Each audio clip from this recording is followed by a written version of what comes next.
Hey everyone! Tonight we are going to delve into the heart of a volcanic valley as it comes alive in furious protest, an unrelenting tide of molten rock, ash-choked skies, and the raw will to survive. There's no hero here, only a lone wanderer armed with hope sweat and the stubborn determination to live another breath. In this tale, you'll feel the heat on your skin, the grit in your lungs, and the pulse of the earth threatening to swallow you whole. We'll travel together through smoke and flame, across cracking ground, and along razor-thin ridges as I recount every pounding heartbeat, every desperate leap, and every whispered prayer. So before we get started, please take a moment to like the video and subscribe to the channel so I can keep making better videos. Now enjoy a cup of hot tea and let's embark on this journey together tonight. I wake in an alien dawn. The sky isn't light. It's the color of wet ash, a heavy gray blanket that presses down on everything. Each breath tastes of charcoal, fine particles slipping past my teeth, coating my tongue with a bitter tang. My blanket, once comforting, is now a crusted shell of pumice dust. Above me, the valley stirs. Distant low rumbles roll in waves, each one a murmur of menace from the volcano's core. I push myself up legs stiff, and the ground beneath me vibrates an ominous tremor that sends a tremble through my spine. Ash drifts like snow around me, settling in swirls on my shoulders and hair. I taste it on my lips, feel it clogging my nostrils. With each inhalation, I wonder, will this be the last breath I draw? But panic is a luxury I can't afford. Squinting against the haze, I scan the horizon. The valley's walls, once lush with forest, are now smudged in charcoal silhouettes, trees stripped of life by earlier eruptions, their blackened trunks jutting like spindly bones. My pack is slung over one shoulder, inside a battered water bottle, an energy bar eking out sustenance, a thin jacket that offers no real defense against this furnace. Yet the pack feels heavier, now weighed down by fear as much as by gear. I shake off the numbness in my limbs and secure the straps. Somewhere beyond the rim, I know the lava pool's alive and hungry. It seeps feral down the slopes of the volcano, eager to consume everything in its path. I'm no stranger to survival in jungles and deserts.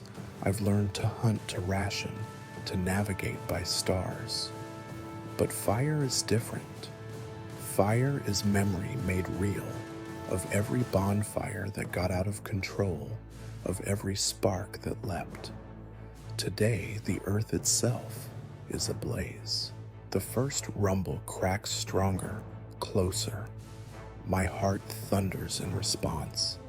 I rise fully to my feet and take my first step into the ash.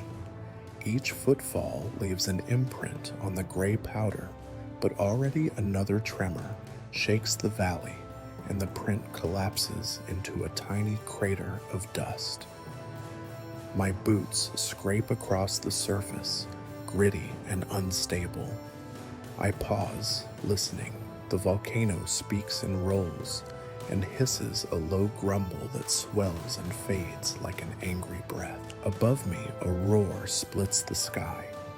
I look up just in time to see a pillar of smoke bellow from the valley's mouth, a dark fountain arcing skyward. Embers swirl in its wake, tiny sparks that glow orange against the dull sky.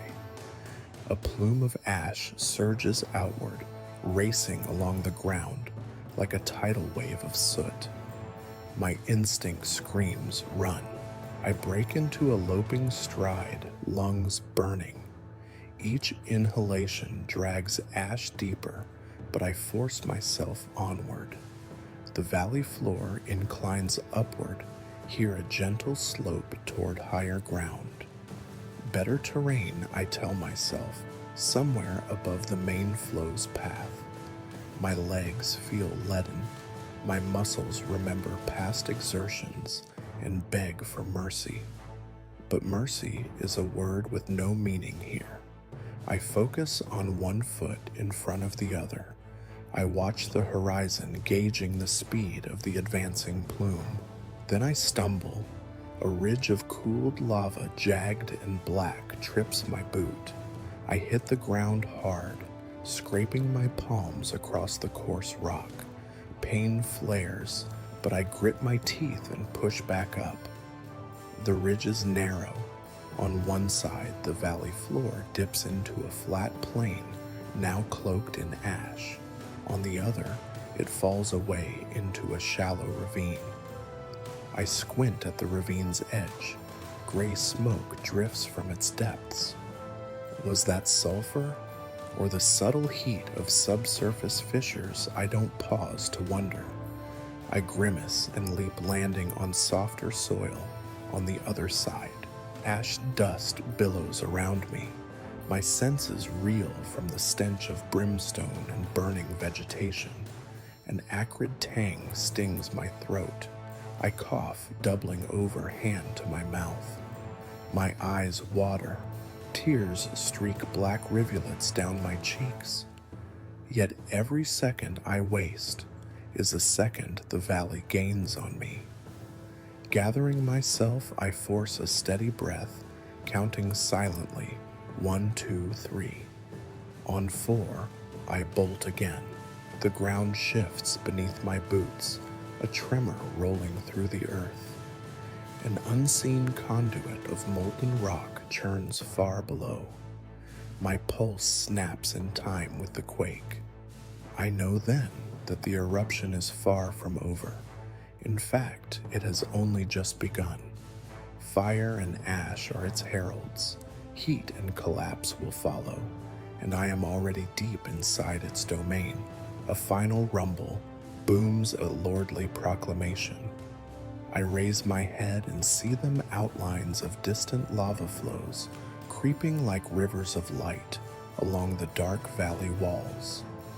Their glow is muted by ash, but still unmistakable liquid death moving deliberately toward the plain. I swallow hard. Each step is a promise I must keep to keep moving, to find refuge, to stay alive. With gritted determination, I push forward into the gray haze, the rumble pounding in my ears, the nagging fear fueling every stride. Ahead lies uncertainty, and behind the creeping fury of the sleeping giant I have just awakened. The ground beneath me quakes again, but this time, the tremor isn't just a distant warning, it's right under my boots. I skid to a halt, heart pounding, as a deep crack rips open in the ash-choked earth. My spine tenses. I can feel raw heat radiating through the fissure. It's as if the planet's crust has torn its own skin, revealing a wound of molten fury.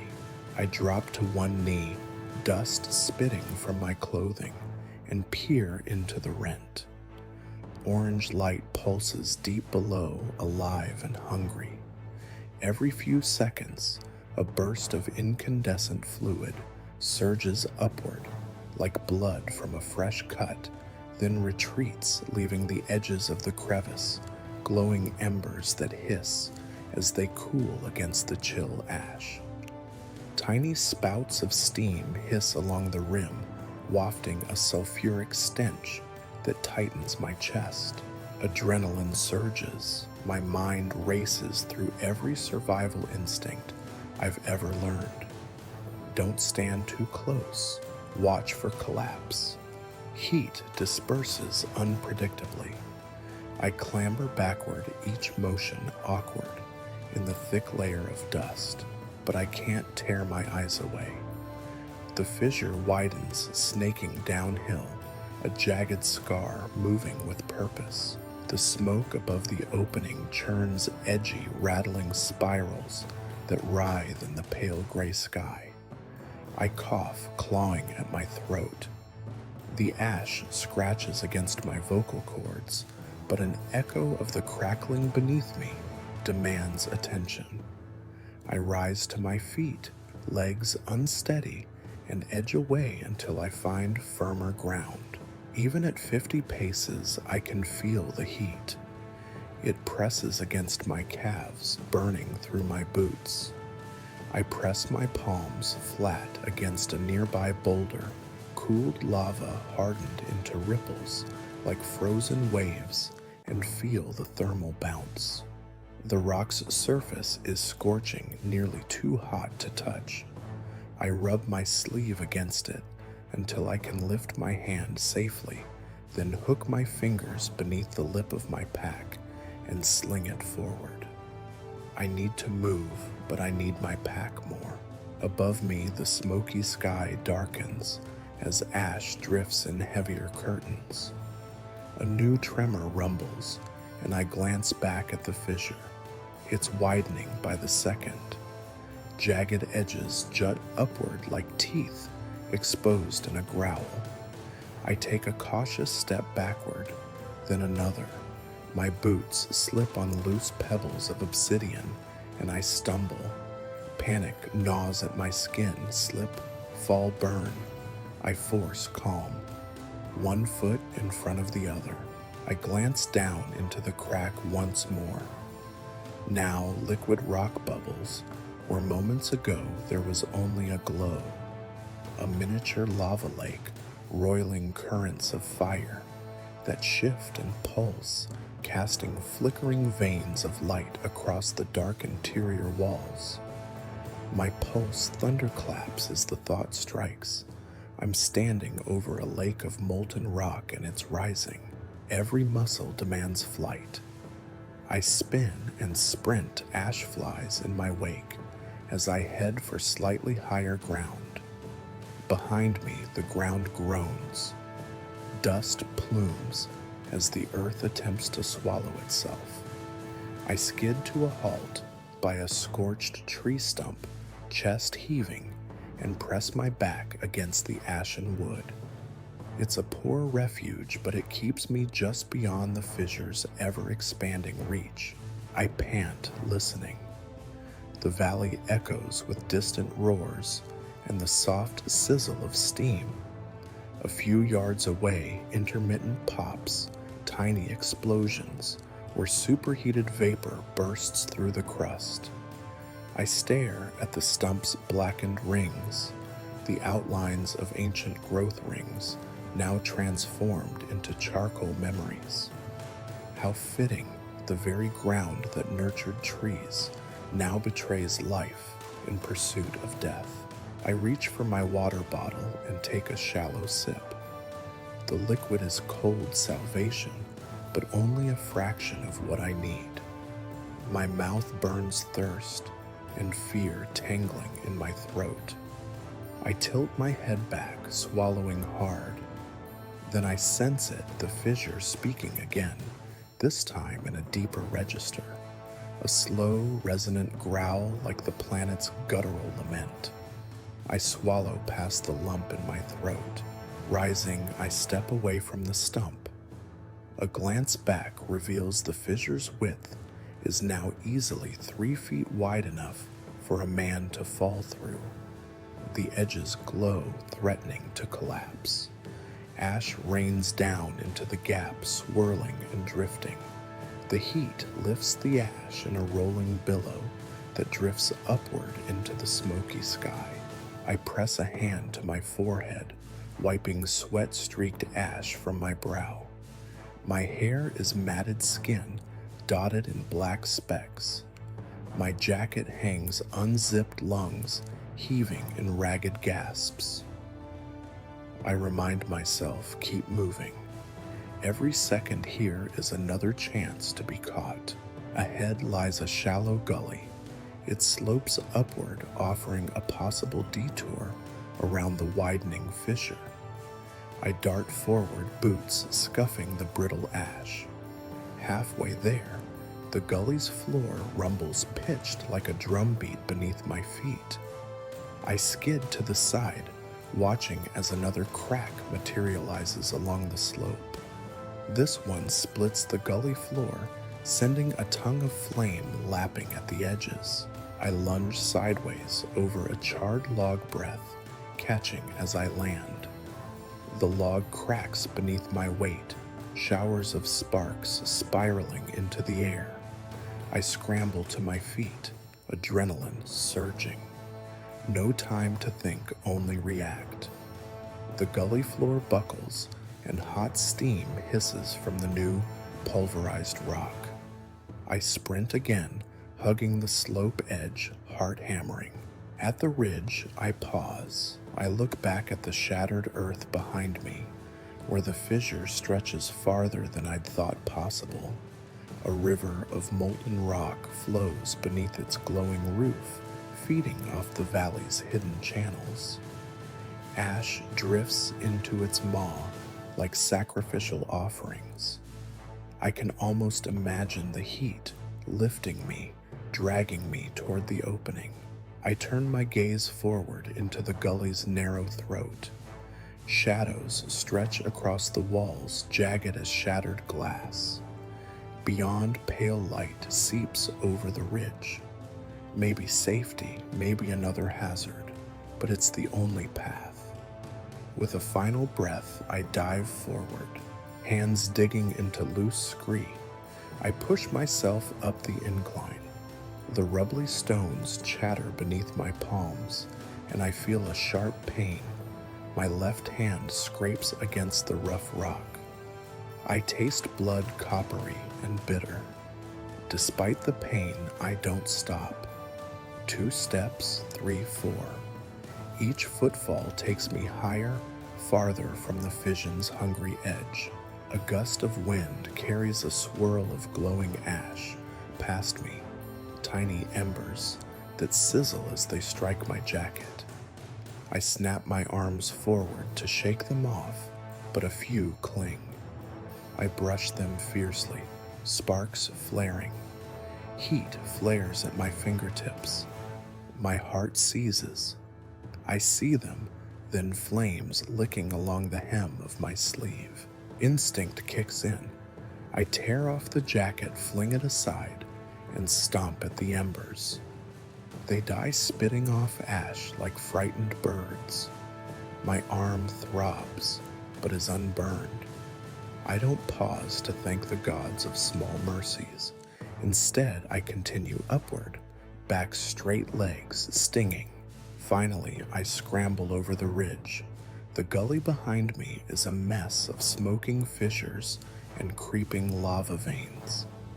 I spin around and let out a breath I didn't realize I'd been holding. The earth is healing over its wounds, ash blanketing fresh fractures, but the danger is far from spent. Beneath the crust, molten veins press onward, hunting new paths. I swallow hard, gaze forward. The valley's walls rise again, leading toward an outcropping of jagged basalt. If I can reach it, I might find firmer footing, maybe a route that skirts the main magma surge. I shift my pack, bite back the tremor in my chest, and step forward into the unknown. The moment I clear the ridge, the valley opens into a scarred amphitheater of blackened earth and glowing cracks. A deep roar echoes beneath my feet, a living pulse that quickens my own heartbeat. Ahead, the main lava stream has breached its channel and surges toward me like a wounded beast. I see its molten bulk rivers of incandescent orange and crimson rising over cooled crust, the liquid edges lapping hungrily at the ash. I don't hesitate. Survival demands momentum. I break into a sprint, boots pounding on fractured stone and powdery ash. Each footfall kicks up a swirl of gray that follows me like a clouded shadow. The roar of the lava masks every other sound, my ragged breath, the snapping of obsidian fragments under my soles, even the distant creaks of burning wood. All I hear is that relentless rush ahead, urging me forward. As I run, bursts of molten rock break free from the main flow, small tributaries that spiderweb across the valley floor. They snake toward me, glowing tongues that hiss and sputter when they hit the colder ash. I adjust my path, darting between these veins of fire. The margin for error is razor thin. One misstep, one moment's hesitation, and I'll be engulfed in heat that would sear flesh to bone. I feel the first waves before I see them, radiant blasts of air that shimmer like heat haze on a summer road. My skin prickles, sweat beads at my hairline. I lift an arm to shield my face. The heat's intensity is a living thing, pushing me back, testing my will. I duck low, the air around me wavering as if the world itself is blistering. Just then, a chunk of glowing debris tumbles from higher ground, a small avalanche of orange-hot rock. I lurch to the side, narrowly missing its path as it splashes into a puddle of cooler ash, explosively hissing steam and sparks.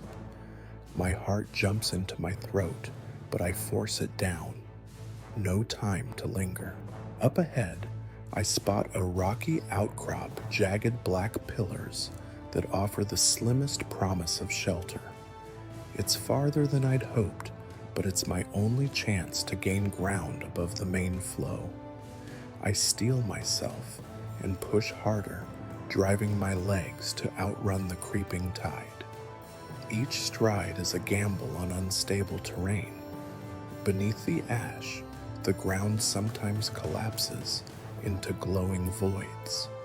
I test each step with a cautious tap before I fully commit weight. I cover the halfway mark and glance back.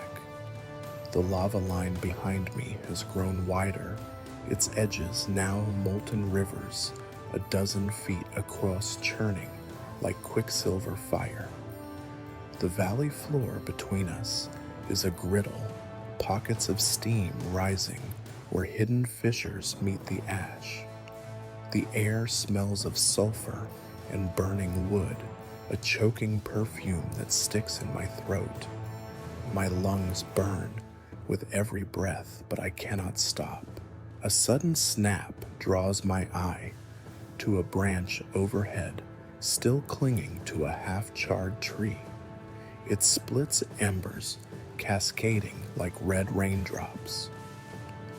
Instinctively, I throw myself forward, feeling the heat lash my back. My shirt smokes where the embers land, but I don't pause. Pain can wait, death cannot. Half lunging through a belt of tremoring ground, I nearly misjudge the distance to my goal. My boot catches the fractured edge of a cooled lava slab, and I stumble forward. Instinct saves me. I thrust my hands down and catch myself on rough rock. The molten flow behind me advances unrelentingly, its murmur now a growling snarl. I scramble upward, fingers digging into cracks, and haul myself over one of the basalt pillars. For a heartbeat, I cling there, chest-heaving gaze flicking to the lava just 20 feet away. The air is so hot, I can feel it on my eyelashes. Then shaking, I push off and sprint the final stretch to the safety of the outcrop's lee side. The rock offers little genuine refuge, but it places me high enough to see the scale of the inferno. From this vantage, I watch ribbons of molten rock arc and merge, flowing into glowing rivers that twist through the valley like molten serpents. Their tongues flick and devour cold crust, leaving behind fresh embankments of red-hot stone. Occasional blasts send fountains of fire skyward, brief but deadly. I lean against the cool side of the pillar, cool at least compared to the boiling hell below, but warmth still radiates through it, tingling my hand. My chest is tight, breaths short. My heart pounds in my ears like a war drum. I force my shaking legs to carry me deeper under the outcrop, where a small crevice offers slight shade. I kneel, rip my jacket open, and press the hem to my face, trying to filter ash. Each inhale tastes bitter dry. I cough, clutching my side where the debris struck earlier. The pain is dull but constant, a reminder that my body is as battered as my spirit. I take a steadying breath. The outcrop may protect me briefly, but the lava won't stop. It seeks new paths, and soon it will find mine. I need to move on to higher ground or deeper shelter. There's a slope behind the rock, a narrow trail that angles upward, hugging the valley's eastern wall. It might be unstable, but it's the only route that leads away from the main flow. I rise slowly, calves trembling. I glance back once more at the molten fury below a pulsing, chaotic mass that feasts on everything in its path. Then I turn and climb the boots, scraping against loose scree. Each step higher cools the air marginally. I feel it against my face as a fleeting caress. I don't allow myself to savor it. There's no time for relief. As I ascend, the ground rumbles beneath me, a low, persistent vibration. Ash drifts past in shifting curtains, occasionally streaked with glowing embers. I'm precariously balanced between walls of rock on one side and a sheer drop into boiling ruin on the other. My grip tightens on the pack's straps. The cold metal of my water bottle bumps against my thigh, a small comfort and also a weight I must carry. An ember lands on my sleeve and flares briefly, igniting a strip of fabric. I slap it out with the back of my hand, wincing at the sting. My fingers scorch, but the flesh beneath is intact. I press on, powering upward. The trail narrows further, forcing me to snake sideways along the cliff face. Below, I hear rocks tumble into molten streams, sizzling into steam.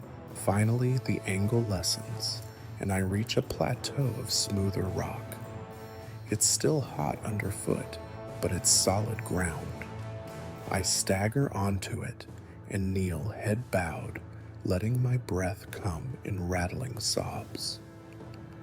My shirt is soaked through with sweat, ash cakes my hair, and my lungs scream for untainted air.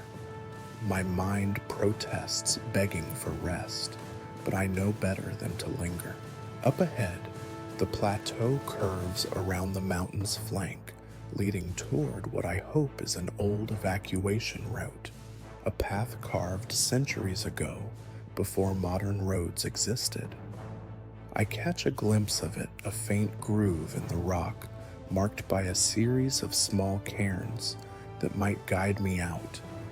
Relief flares in my chest. If those stones still stand, they could lead me to safer ground above the valley's rim. I push to my feet and stagger forward, each step a battle. The roar of the lava below recedes, replaced by the clang of wind sweeping across the plateau. Cooler air cuts through the ash, carrying hints of fresh oxygen. I breathe deeply, savoring the sting in my lungs. For the first time, I feel the faint stirrings of hope. Still, I know this ascent is far from over.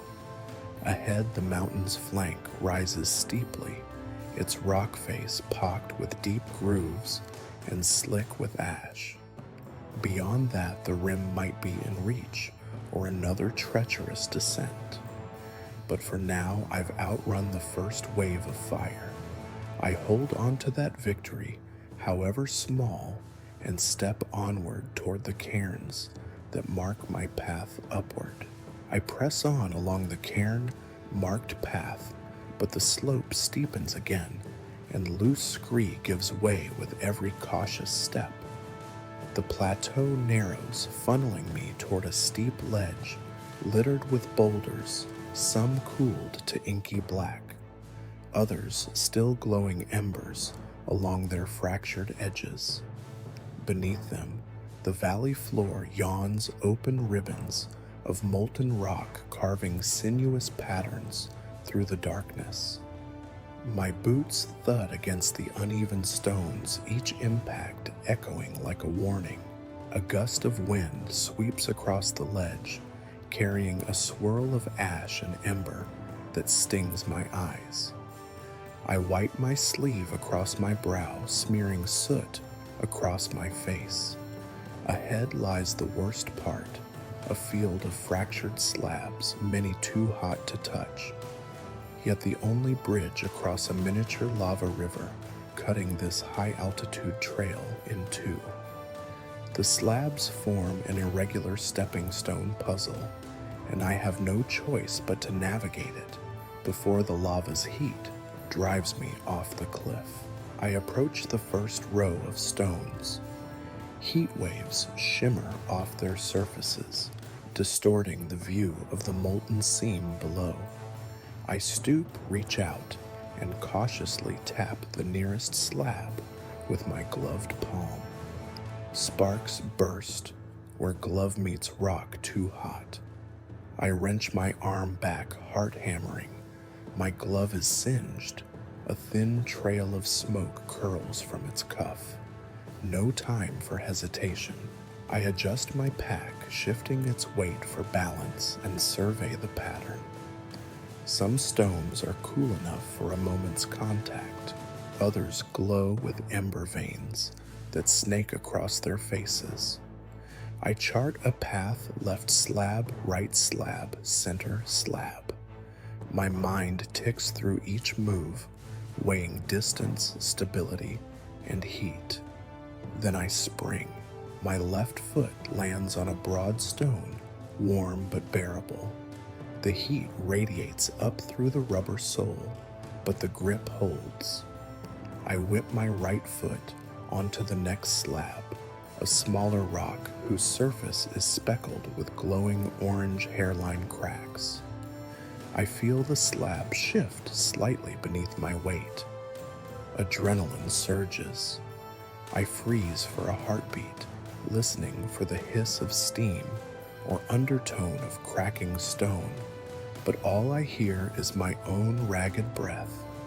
The slab settles. Safe for now.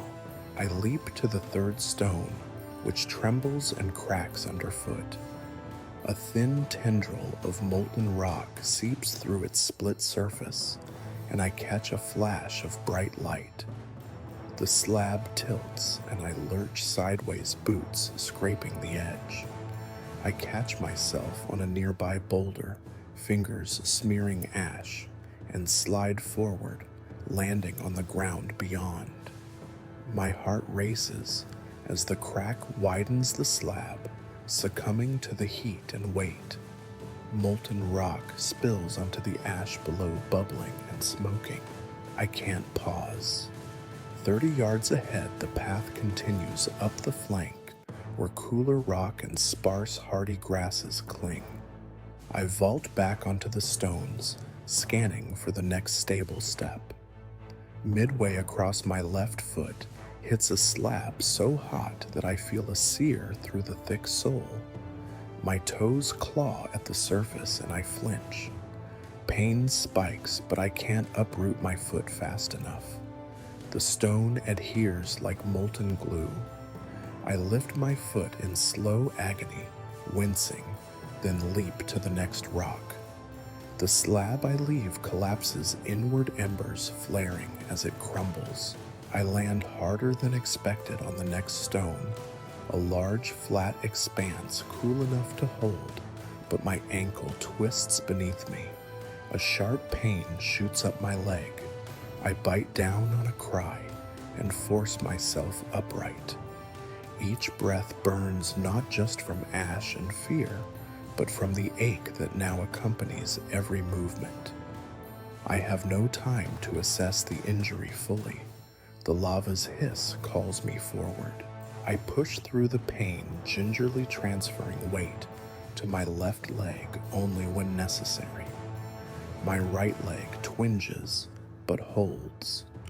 I shuffle forward, scooting along the edge of one of the boulders that flank the stepping stones. The gap ahead widens, requiring a longer leap. I lower my center of gravity, bending my knees, and surge forward. Time slows.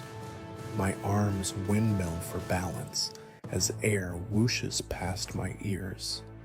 I land on a broad boulder whose surface is mottled charcoal and only faintly warm.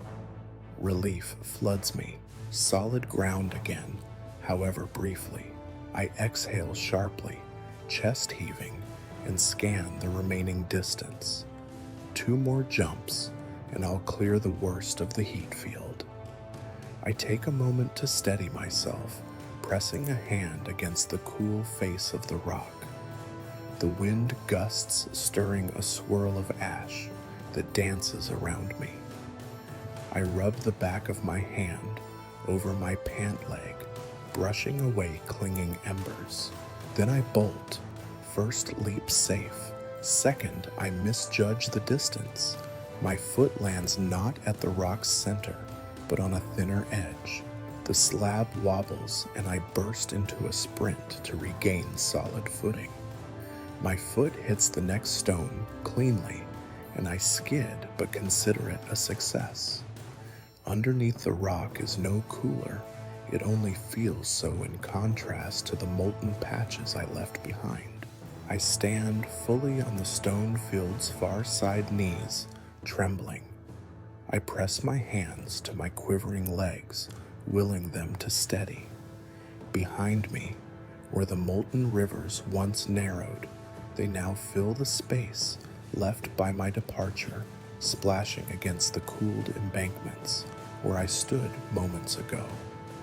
I cast a glance back. Steam rises in sharp, distorted pulses, and the stones I traversed crumble under the lava's insatiable appetite. Ahead, the trail slopes upward more gently. Sparse tufts of grass cling to cracks in the stone blackened, but alive. I step off the boulder field onto a firmer, wide ramp of cooled basalt. The heat here is bearable, just the background radiance of a world that still burns. I let out a breath I didn't know I'd been holding, wiping sweat and ash from my brow. My right ankle throbs with every step, but it's still functional. I flex it experimentally and decide the pain is bearable. I shift the pack's straps, easing the pressure. My left leg quivers less, but I know every step from here on will carry an echo of flame. I lean forward, plunging back into the ascent. The plateau narrows further, forcing me to cling to the rock wall on my right. The mountain's eastern face is streaked with cooling lava flows that have solidified into layered waves of rippled basalt. I run a hand across the surface, cool, rough, reassuringly solid. I use it to steady myself as I navigate a sharp bend in the trail, heart still racing from the hopping ordeal. As I round the bend, I spot a narrow ledge leading to a small alcove carved into the rock face. It offers respite from the open exposure of the stone field and maybe a view of what lies above. My chest swells with cautious optimism. If the alcove is stable, I can assess my ankle, and plan the next move toward the rim. I take the final shaky steps and step inside the alcove. The rock walls rise high above, shading me from the drifting ash. The heat here drops noticeably, just enough to cradle my burning senses.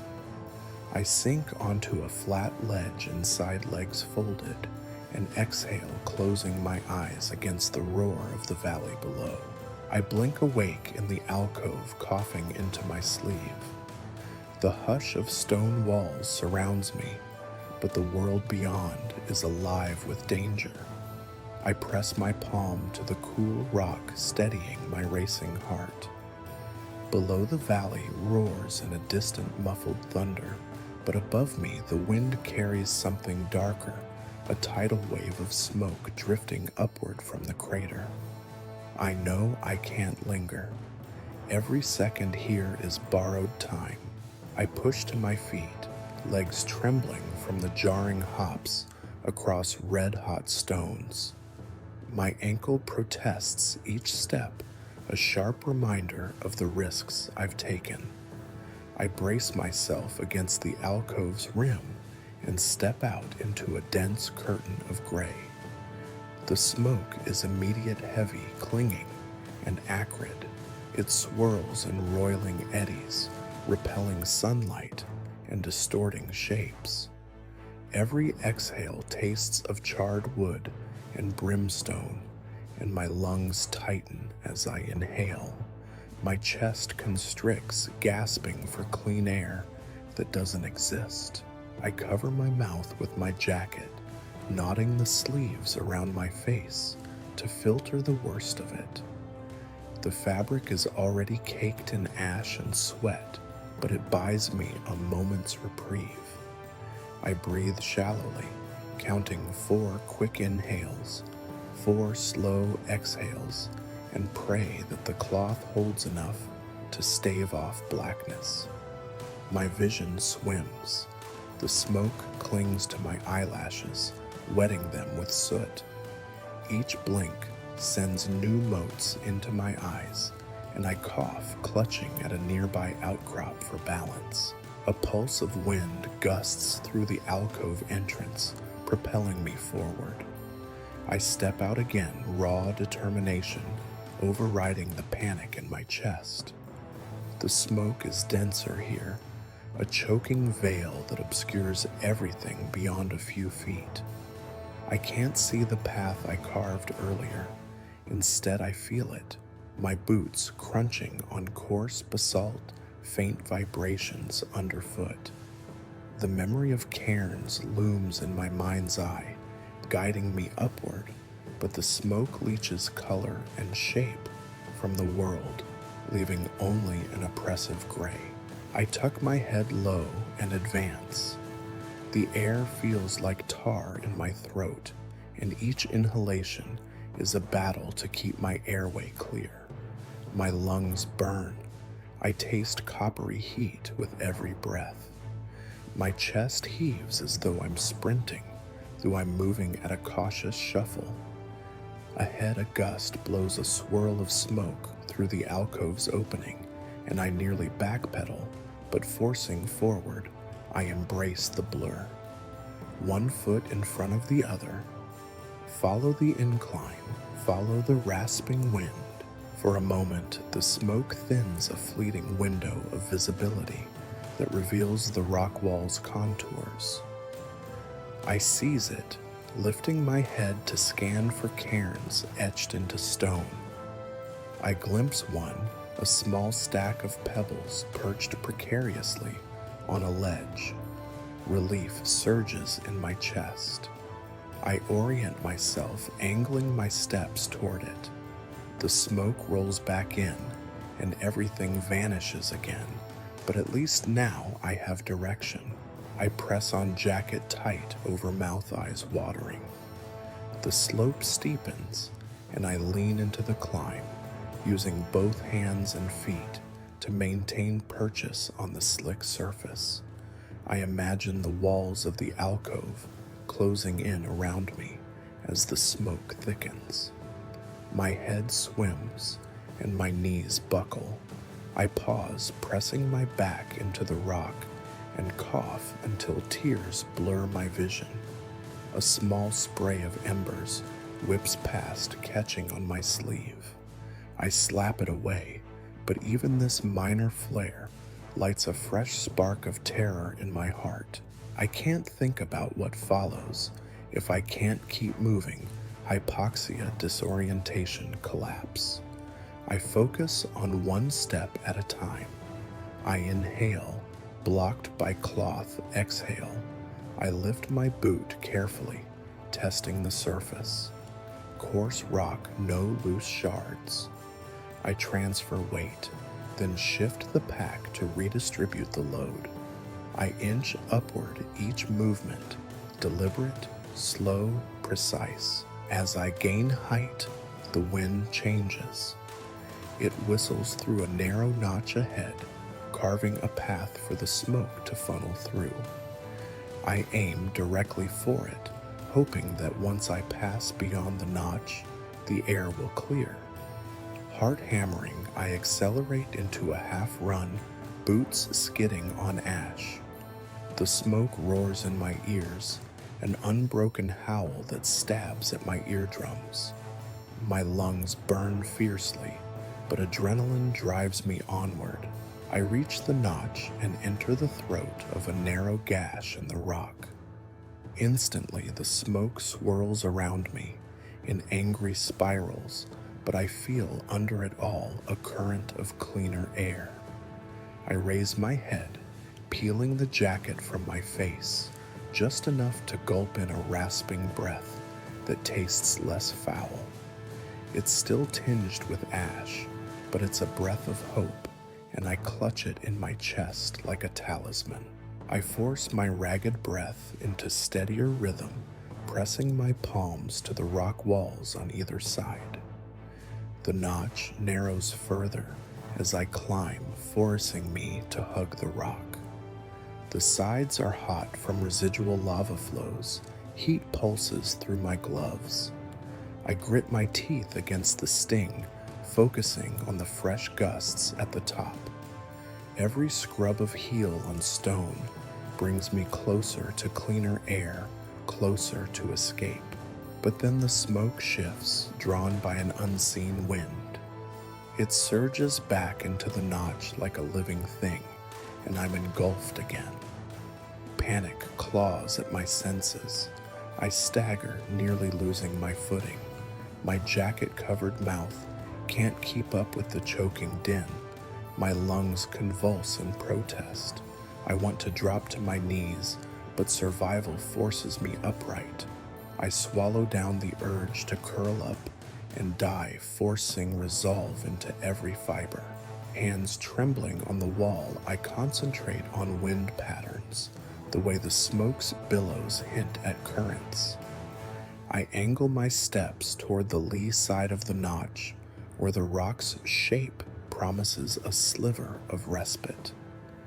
The gusts buffet me, and I narrowly avoid a spray of hot ash that token blasts my shoulder. My shirt smolders for a moment before I pat it out. Finally, I climb through the choke point and emerge onto a tiny ledge. The air snaps sharply in my lungs, cooler, cleaner, though still heavy with ash. I gasp for breath, ripping the jacket away from my face and inhaling deeply. My chest heaves, tears of relief pricking at my eyes. The gorge behind me belches smoke in a thick cloud that obscures the lower slopes entirely, but above the sky struggles to shine through pale, sickly blue. I cling to the ledge's lip, scanning the ridge above. Sparse blades of grass wave in the breeze, proof that life endures even on these charred slopes. I swing one leg over and clamber upward, boots crumbling loose scree as I go. Each step feels lighter now. The smoke's choke recedes, replaced by wind-tossed ash. My lungs ache, but they're my own again. On firmer ground, I pause to brace my hands on my knees, chest rising and falling in jagged gasps. The ache in my lungs is a reminder flames and smoke can kill as surely as molten rock. I close my eyes and focus on two things: air and movement. 1, inhale. 2, exhale. 3, step forward. Again and again until the world steadies and my breathing slows. I stand straightening my spine and survey the path ahead. The ridge curves toward a higher shoulder of the mountain. It's exposed, but the wind here should keep smoke at bay. I nod to myself, gathering courage. I tuck the jacket back over my face, just enough to filter lingering ash, and adjust my pack. My ankle throbs, but it's stable. I'm alive. I step forward onto the ridge boots, crunching on gritty basalt. The roar of the smoke-choked valley recedes behind me, replaced by the hiss of loose rock underfoot. I lift my gaze to the slope above, where the cairns might guide the next stage of my flight. I taste clean wind on my tongue, and for the first time since the eruption began, I feel, however faint, the promise of survival. The ridge levels off into a narrow bench that overlooks a molten river snaking through the valley below. I freeze at the lip and peer over, breath catching in my throat. The lava glows like liquid sunrise, molten gold, and crimson currents weaving around cooled banks of black rock. Steam billows from the edges, where it meets the ash, hissing like angry serpents. My heart hammers in my chest. This is the final barrier between me and higher ground. I crouch to steady myself, pressing a palm against the coarse basalt of the ridge. The heat radiates up my arm, even here, hundreds of feet above the flow. My glove smokes at the cuff as I straighten. I swallow past the lump in my throat, tasting ash on my tongue. This is no place for hesitation. Survival demands I find a way across, or risk being hemmed in by this river of fire. I survey the scene. Downstream, the flow splits around a small island of cooled rock, but the branches converge again, quickly slicing the valley into two narrow channels. Upstream, the molten path seems uninterrupted, crawling out of sight beneath a black crust. On neither side, the valley walls rise steeply, offering no descent route. The only hope is the island, a temporary refuge between the two arms of lava. From there, I might scramble up a rocky gully toward the eastern rim, but reaching the island means finding a crossing point where the river narrows enough to make the leap, or locating cooled slabs bridging the flow. I scan the molten sheet for dark patches, cooled crust that might bear my weight. I spot a line of darker stone, a crusted bridge about 12 feet wide, its surface mottled with glowing cracks. It vibrates in places, flexing under the lava's restless weight. I take a cautious step closer, boots crunching on loose scree. The heat presses in on me, a living thing that pushes against my chest. Each breath stings. I wrap my jacket tighter around my mouth, though it's caked with ash and sweat. I edge along the ridge, eyes fixed on the crust line.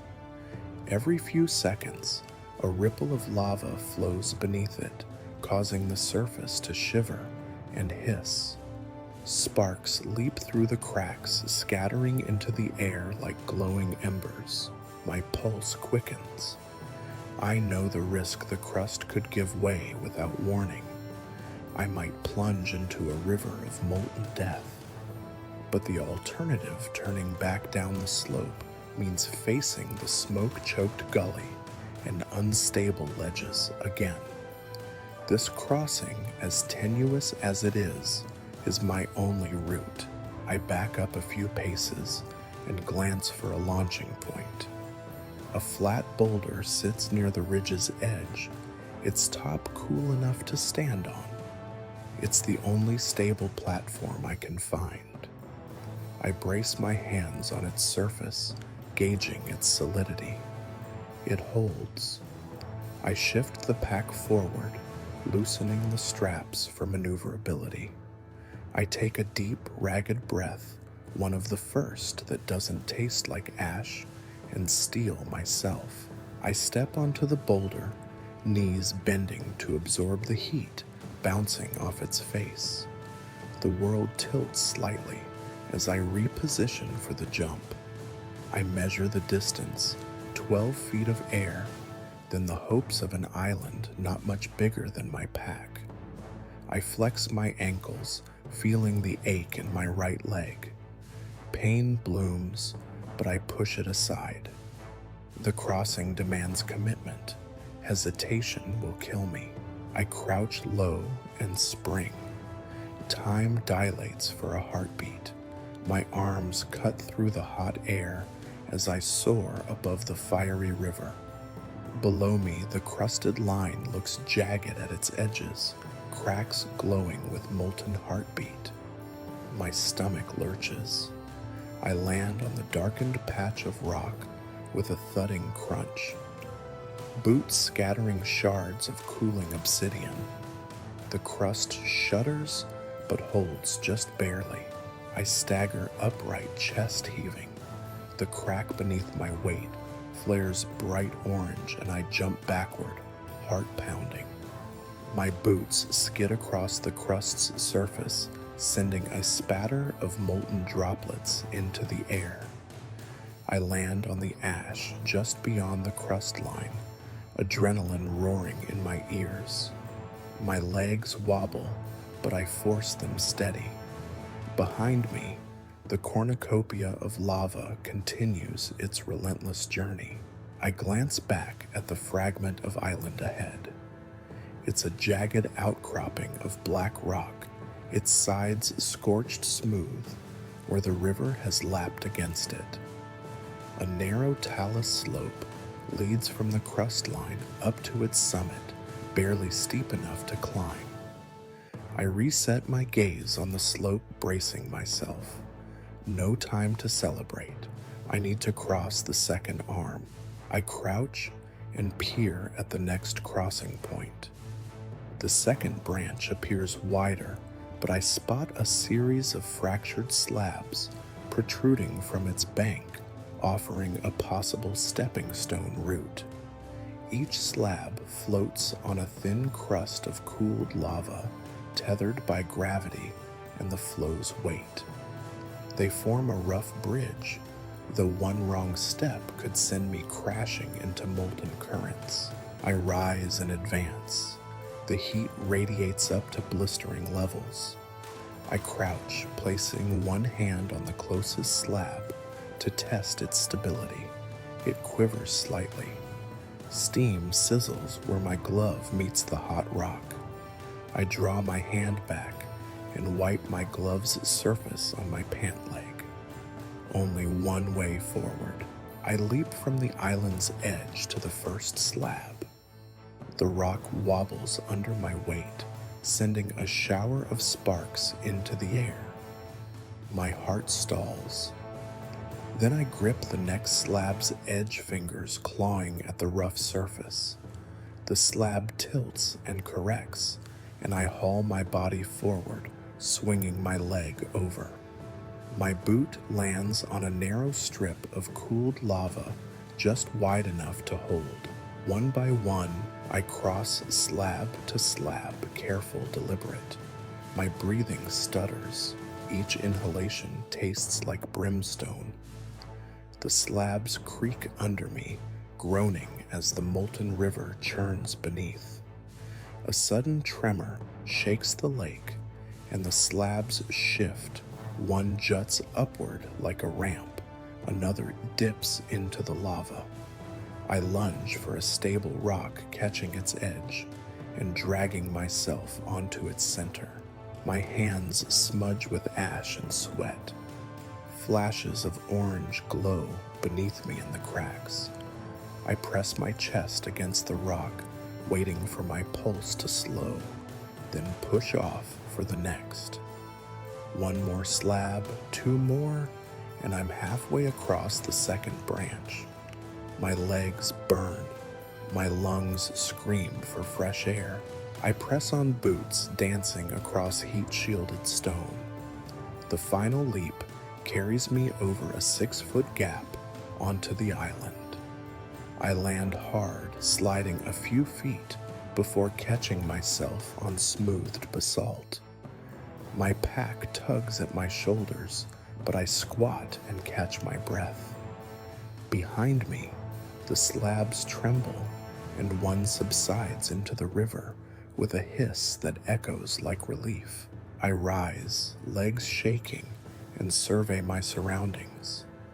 The island's surface slopes toward a narrow gully that cuts into the valley wall. A thin trail carved by occasional runoff leads upward. Expertly placed cairns mark its start. But the island is small, barely 10 feet across, and the lava's glow presses hungrily against its edges. I have only moments before the heat breaches this last sanctuary. I gather speed, sprinting toward the gully entrance. My boots clatter against rock, and I scramble up the talus slope. Loose stones tumble underfoot, creating brief avalanches of sparks. I grasp for roots of stunted scrub that cling to life here, pulling myself higher. A final surge, and I flop onto a ledge high on the valley wall. I roll to my side, gasping for breath, heat pounding in my ears. Above me, the gully's mouth narrows into a shadowed crease that promises more shelter. I lay there, chest heaving, feeling the ache of every muscle and the burn of every breath. The lava river roars below its molten heart, surging toward the spot I just escaped. As I lie there, sweat and ash mingling on my skin, I realize I've made it across. Yet the journey is far from over. The path upward still beckons, and the mountain has more dangers to reveal. But for now, I've faced the fiery river's edge and lived to see another heartbeat. I push myself upright and squint along the narrow ridge before me.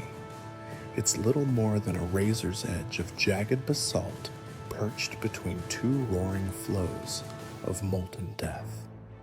On one side, the lava river I just crossed churns below its surface, a boiling sheet of gold and orange. On the other, a new branch, carved from the mountain's flank, pulses with fresh magma, its edges glowing like smoldering embers. The ridge itself is only wide enough for 1 foot at a time, a precarious balance beam suspended over the valley's inferno. My legs shake fatigue and adrenaline waging a tug of war. Every breath tastes of smoke and fear, but I force myself to steady my limbs. I shift my pack's weight, leaning forward slightly to lower my center of gravity. My fingertips brush the ridge's jagged sides on either hand for balance. The rock is hot even here, and I feel its heat through the thin fabric of my gloves. Each fingertip press draws a faint hiss as the basalt, still imbued with volcanic energy, resists my grip. I look ahead.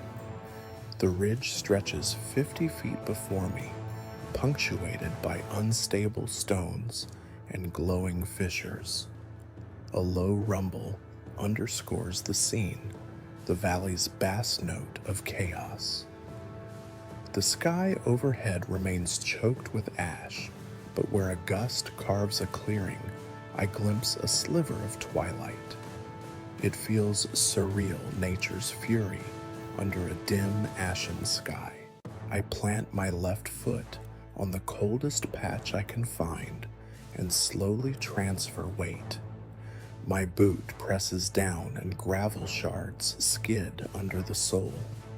I press on, but my calf muscles tremble. One misstep, one slip, and I'll plunge into molten oblivion. I force, calm, steadying my breath. Inhale, exhale, inhale, exhale. I inch forward, one rock at a time. The ridge narrows further, whereas sections of old lava flow meets new. There, the basalt surface bulges into an arching curve, and beneath it fire glows through a crack. I press my palm against the warmer rock to test its stability. It trembles nearly enough to snap loose. I jerk my hand away and eye the curve warily. The only option is to straddle it, placing one foot on each side's cooler ledges. I shift my stance, sliding my foot sideways until my heel grinds against the glowing seam. A blast of heat stabs my ankle. I grit my teeth and force my other foot onto the opposite ledge, balancing like a tightrope walker. My arms stretch wide, fingertips licking the ridge's sides for purchase. The heat radiates up to my knees, sweat beads at my brow. Inch by inch, I shuffle forward, toes gripping where they can, boots scraping the dark rock. Halfway across the ridge, tilts upward into a short, steep hump. It's like climbing a small hill on a tightrope. I lower my center of gravity, bending knees, and lean into the rise. My gloved hands clutch the hot sides for stability, and I press each foot down deliberately before shifting my weight. Sparks flick off where glove meets stone. I swallow past the lump in my throat. Just when I think I've conquered the hump, the ridge narrows again, and a fresh fissure splits it in two. A river of fresh magma flows beneath hissing steam where it meets the cooler basalt. The gap is 3 feet across at its widest, too far to step. The only hope is to leap feet together, aiming for a crumbling plate of black rock on the far side. I measure the distance, heart thrumming. 12 feet of air over molten fury. My legs protest, but training and will take over. I crouch low, drawing breath, and spring. My pack lifts with the force of the jump, and for a moment I'm weightless, suspended over heat so intense it blurs my vision. Below me, the gap yawns, and I feel its pull. I land hard on the opposite side boots, skidding over the narrow plate. The rock tilts underfoot, but gravity favors me. I scramble sideways and grip a basalt outcrop, hauling myself upright. My chest heaves, sweat and ash cling to my skin. The fissure behind me snaps shut as if swallowing its own anger. Only 20 feet remain. I glance back at the ridge I crossed, its jagged spine etched against the glowing valley below. There's no turning back now. I set my gaze forward to the trail's end, a small outcropping of steadier ground that rises like a beacon. I resume walking, each step a calculated gamble. Sparks erupt where hot shards of basalt break off under my weight. I pass a patch of red-hot scar tissue on the ridge, an old flow that never fully cooled. I edge around it, leaning outward with fingertips pressed into cooler stone. My fingers sting. I grit my teeth. Then a sudden tremor shakes the ridge. I stagger, arms windmilling for balance. My boot scrapes a shard loose, and I lurch closer to the fissure's edge.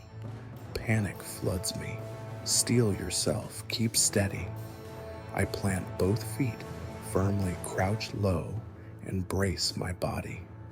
The quake subsides in a few seconds, but the rock shifts under the shift, widening the fissure slightly. Danger inches closer. I push onward, heart pounding. Ahead, the ridge flattens onto the outcropping. Its surface is a broad, cooled expanse, buttressed by jagged columns. I slide forward, hugging the rock until my boots leave the ridge's edge and clamp onto safe ground. Relief explodes in my chest. I roll onto the plateau, letting my body go limp for a moment. My chest rises and falls in ragged gasps. My legs tremble and sweat drips from my brow. I look down at the narrow spine. I just walked like a dream, a phantom ridge, suspended above a torrent of fire. I press myself up and survey the landscape. The new plateau slopes gently upward toward a thicket of volcanic boulders. Beyond them, a slender chute carved by ancient erosion beckons. It's a route less likely to harbor molten surprises. I shift my pack, massaging my aching calves, and stand.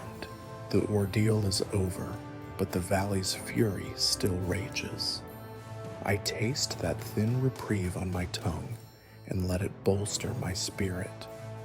Then, with a final look at the ridge, I turn my gaze upward and step toward the volcanic boulders, each stride a vow to survive another moment. The boulders form a tight cluster, dark silhouettes against the dull gray sky. I press my back against one and suck in a ragged breath, savoring the brief reprieve from open exposure. My legs quiver beneath me, as though rebelling against having carried me across that lethal spine of rock.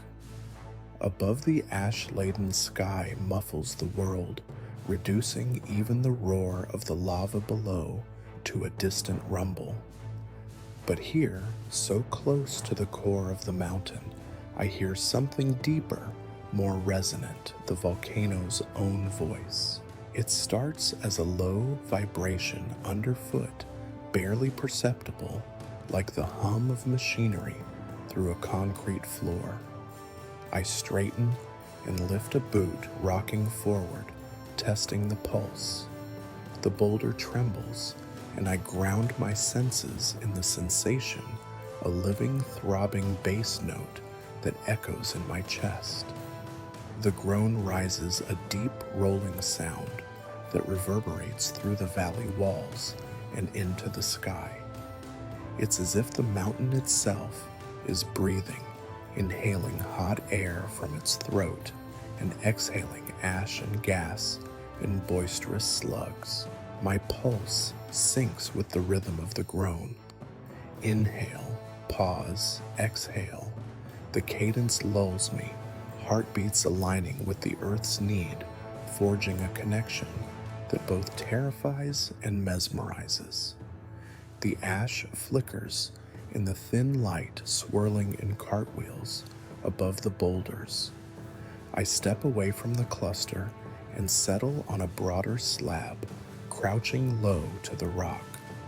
My palms rest on its rough surface, and every tiny vibration courses into my arms, up into my shoulders, and settles in my core. With each exhalation, the mountain's breath carries foul aromas, sulfur steam, and a chemical tang of raw rock meeting air.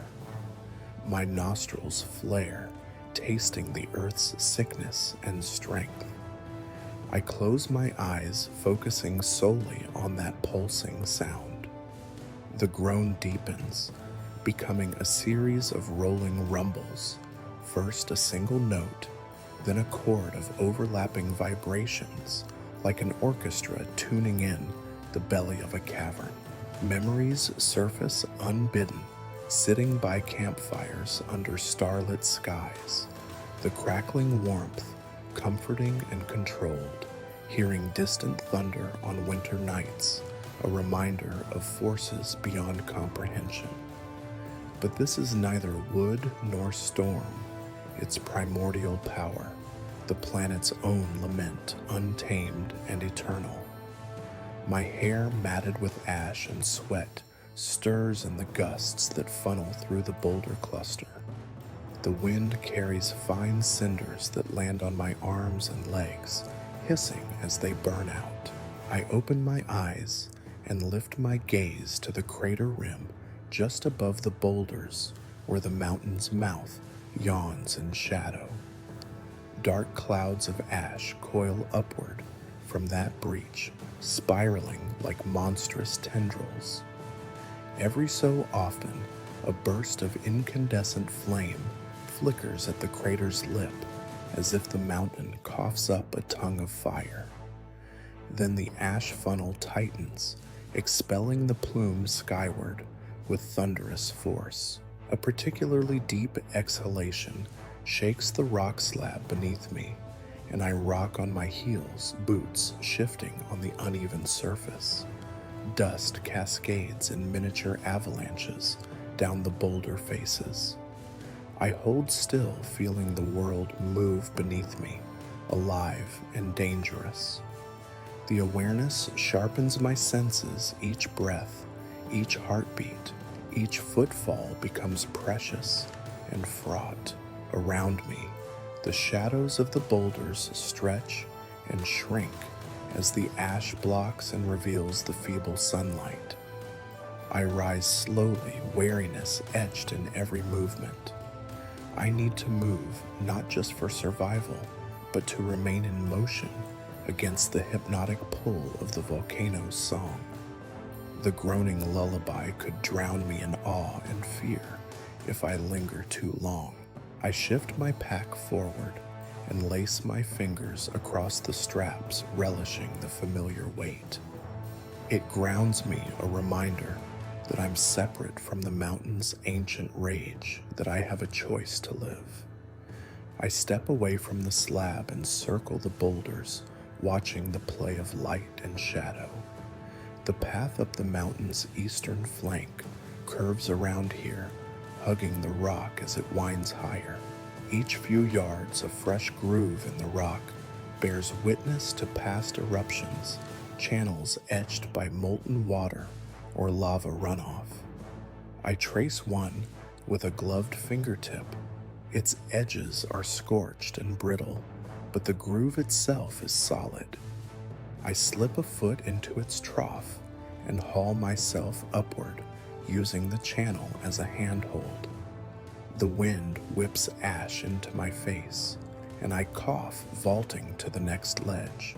The rumble beneath shifts, accelerates into a staccato of quakes that roll down from the crater. The mountain's breath has become a rapid pant, as if it's straining to speak louder, to expel more heat.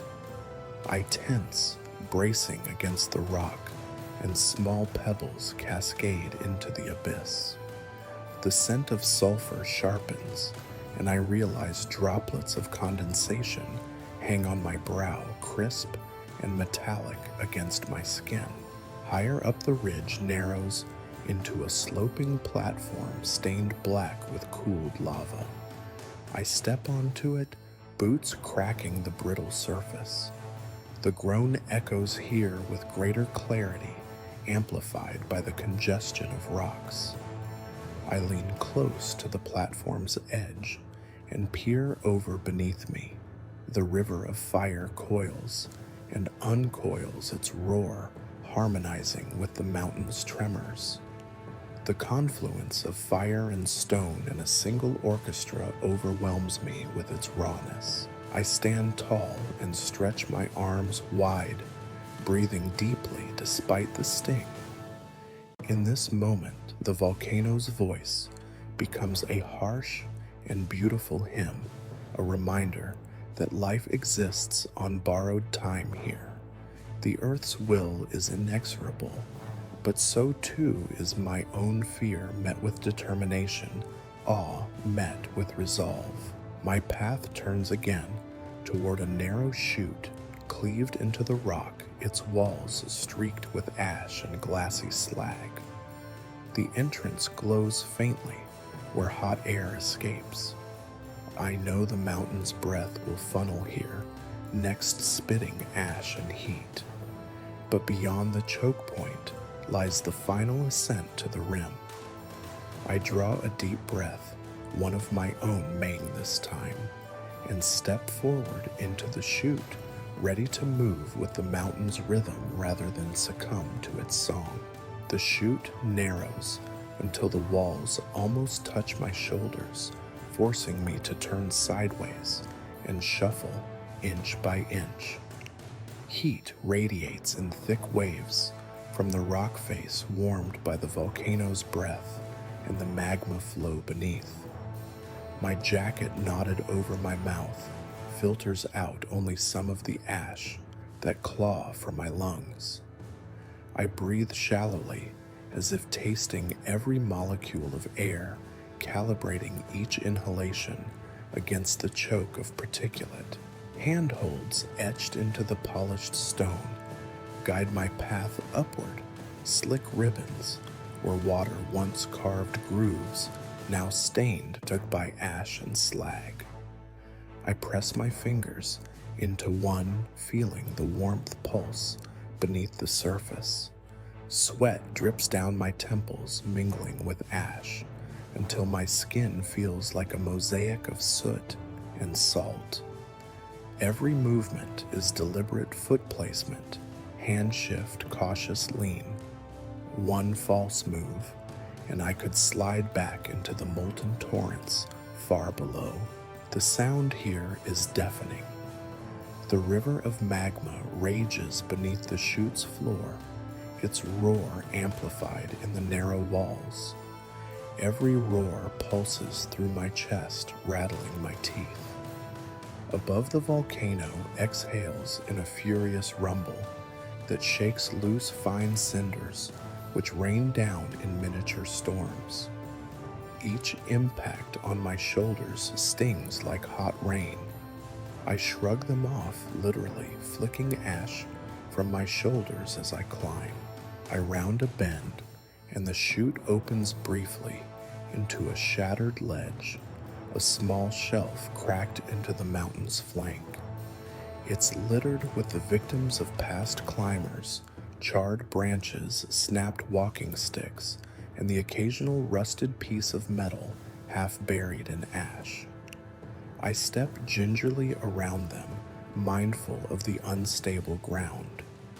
The ledge dips sharply on one side into a black maw where the magma's glow flickers beneath. On the other side, a steep scree slope leads back down to the boulder field. I take a moment to rest, sitting on a flat slab worn smooth by wind and ash. My legs protest as I flex them, reminding me of every forced leap and burned muscle. I peel the jacket from my face and gulp air, coughing as the ash invades in spite of my precautions. Pain knits across my chest with every breath, but I push it down. I need strength for the final leg of this ascent. Straight ahead, the chute narrows again, rising into a chimney-like shaft. The walls converge into a tunnel of polished basalt, and I can see daylight, pale and thin, bleeding in from the rim. It's tantalizing, like a promise half kept. But between me and that light lies the steepest section yet a vertical scramble up fractured rock. I rise and shoulder my pack. My back protests under the weight, but I steady myself. I push off with my boots and slide into the narrow shaft. My arms extend overhead to grip a pair of handholds, indentations worn by water and weather. I pull muscles straining and shove my feet into shallow fissures. My legs quake as they grip the slick stone. Each upward movement brings me closer to the open sky, but also deeper into the mountain's throat. Midway up the wall bulks a smooth expanse without discernible holds. I pause, chest heaving, and scan for options. The basalt here is fractured by a thin hairline crack that runs diagonally upward. I wedge my fingertips into it and press, feeling the rock give minutely under my weight. It's tenuous, but it's all I have. I shift my pack to balance the load and inch upward, using the crack as a climbing seam. The crack deepens, forming a narrow groove that I can slam my hand into. It's hot, seared by steam and molten spray, but I clutch it anyway. My fingertips burn nerves screaming. I grit my teeth and press on, leveraging every sinew. My boots scrabble against the wall, seeking footholds in tiny divots. Each push upward jostles the pack, sending a spike of pain through my shoulders. Above me, ash swirls in a miniature cyclone at the chimney's mouth. Sunlight fights through, illuminating the smoke and spectral beams. Each beam glitters with ash, like motes of starlight. I reach for the light, lifting my chin and pumping my arms. The crack widens into a ledge, just enough for my right boot to perch. I plant it, then strain to draw my left foot up. The ledge quivers, but holds.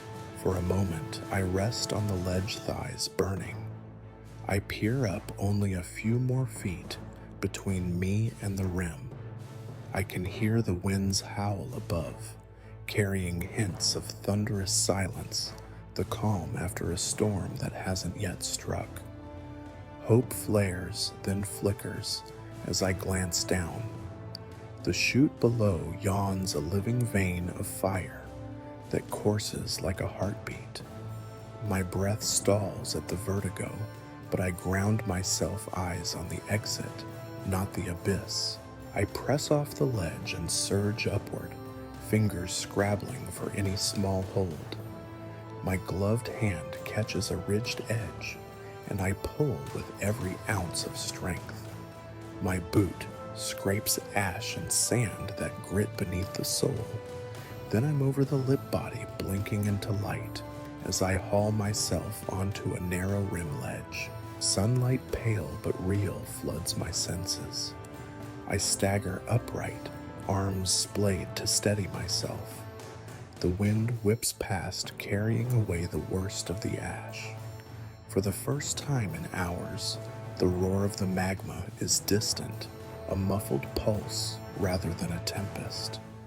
I taste fresh air free of thick smoke. My throat opens, and I breathe deep tears of relief, stinging my eyes.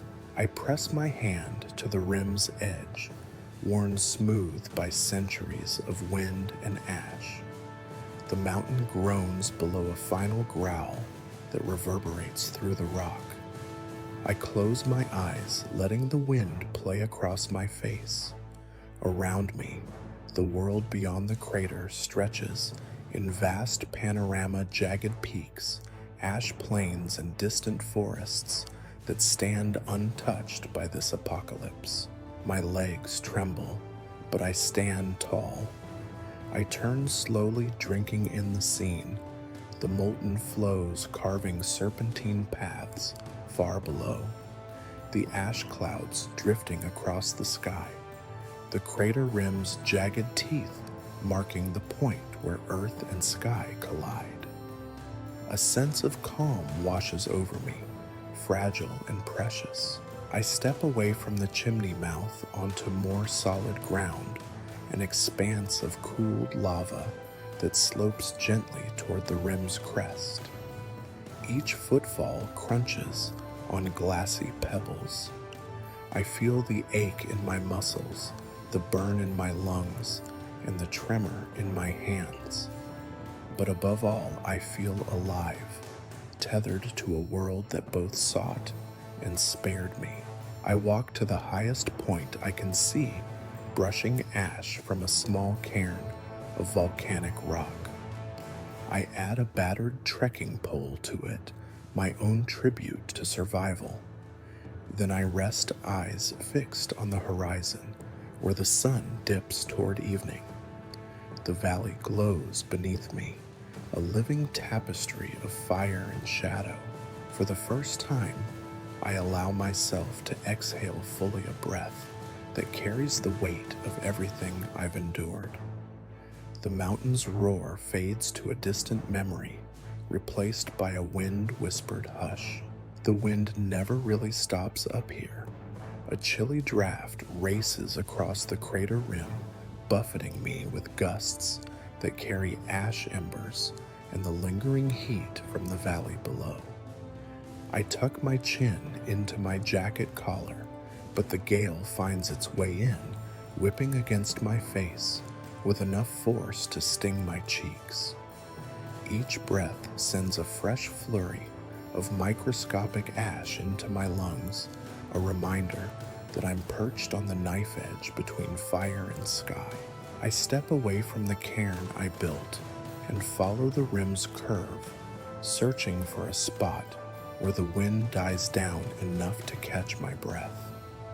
For a moment, I find it a small depression in the rim wall, shielded on 3 sides by protruding basalt spines.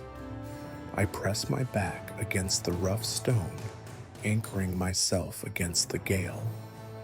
The roar of the lava below is a distant hum now, but the wind's howl fills my ears, a relentless chorus of breath that matches the mountain's own exhalations. I slide to the ground, legs stretched before me on the narrow ledge. My boots teeter on loose scree, but the wind's pressure pins me in place. I close my eyes, letting the force of the gusts envelop me. The air whips through my hair, lifting ash particles into a swirling halo. I taste it on my lips, dry, bitter, like crushed iron. A stray ember catches in my hair above my ear, and I feel a quick searing heat. I yank my head back, palm burning, as I pat out the tiny spark.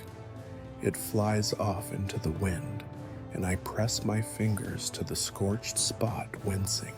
This wind is different. It's not just cold, it's charged a funnel of heat and ash, blasting down from the caldera above and rushing up from the glowing rivers below. It feels alive, as though the mountain itself is exhaling directly through me. I wrap my arms around my torso, trying to trap what little warmth I can. My jacket is stained with sweat ash and remnants of earlier embers, but it's all I have against the chill that follows each blast of scalding air. A particularly forceful gust strikes from the northeast, driving me into the rock. I press my cheek against the basalt, wincing as the stone's coarse grain scrapes my skin. The gust rattles loose pebbles along the rim, sending them clattering into the void. I brace myself, mind focusing on the pattern of the wind, how it gusts, then retreats, then gusts again, each cycle uneven, but predictable enough to use. I rise and plant my boots firmly on the solid rim. The wind feels like a living thing, a tidal force that washes over me in waves. I angle my body into the gusts, turning my side to minimize resistance.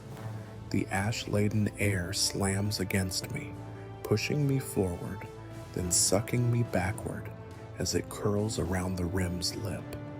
I lean into it, feeling the spray of ash like fine sand blasting across my face. Memories flicker standing on a desert dune, at dawn wind whistling against weathered sandstone. The thrill of kiteboarding when a sudden gust carries you over water. The comforting crackle of a campfire glow on a calm night. None of it prepared me for this. Here, wind is a weapon, tempered by fire, a whirlwind of scald that tears at lungs and wills alike. I swallow hard, grit determination settling like ballast. Ahead, the rim slopes gently toward a small plateau where the wind momentarily divides around a cluster of jagged spires. I know I have to reach that plateau. It's the only place above the ridge where I can set down my pack, catch fresh air, and plan my next move. But between me and that haven lies 50 feet of open, unprotected trail.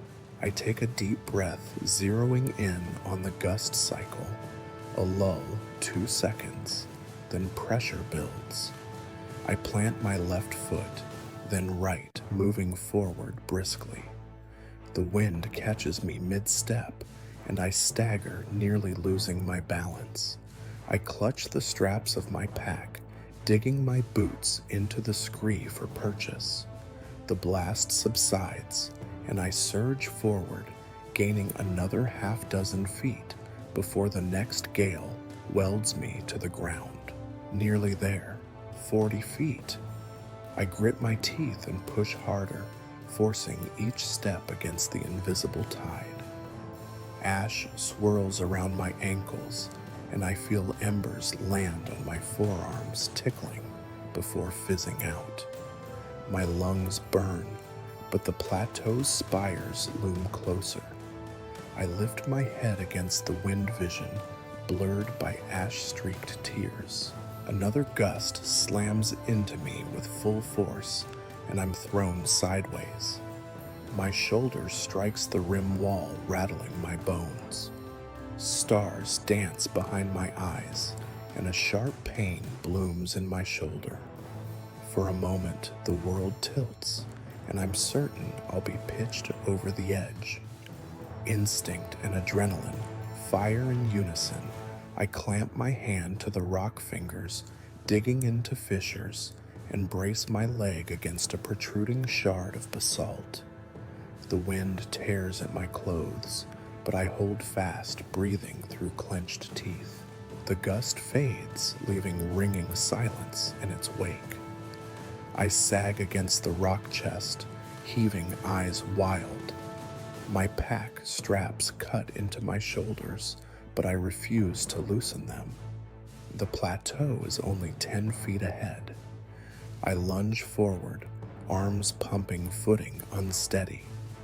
Loose scree gives way underfoot, and I skid. I catch myself on the rim's edge, hands slippery with ash, and haul my body up the final few feet. I collapse onto the plateau, back against a spire of basalt that shields me from the worst of the wind. I gasp for breath, though each inhale still brings ash. I yank my jacket off, peel away the damp layers, and uncover my mouth to drink in clearer air. Each breath is precious, as though every molecule carries the promise of another heartbeat. I scan the plateau. Wind still whistles, but the spire cluster breaks its force, sending airflow around me in eddies rather than full-blast gales. I find a flat stone, set down my pack with deliberate care, and unclip my water bottle. Hands shaking, I unscrew the cap and gulp the liquid cold, pure of fleeting luxury in this wasteland. My shoulder aches a dull throb that pulses in time with my racing heart. I stretch my arm cautiously, wincing at the sharp twinge. Blood seeps from a shallow cut where the basalt ground my skin. I press a strip of cloth from my pack to the wound, applying pressure until the bleeding slows. Ash drifts across the plateau in lazy swirls, illuminated by the low sun struggling through the haze. The lava flows below glow dimly now, a distant reminder that the valley remains a furnace. But here at this height, wind and distance afford perspective. I slam my pack shut, reposition the straps, and stand. My legs wobble, but I test them by shifting weight from one foot to the other. They hold. Ahead stretches the final ascent, a ridge of fractured rock leading to the crater's outer rim, beyond which lie safer slopes and forested valleys. The wind still gusts, but I've learned its rhythm, and I know how to use it. Lean into the blows, ride the lulls, find shelter behind rock spires when the gale peaks. I adjust my pack for balance, wipe my face free of ash, and take one hard, steadying breath.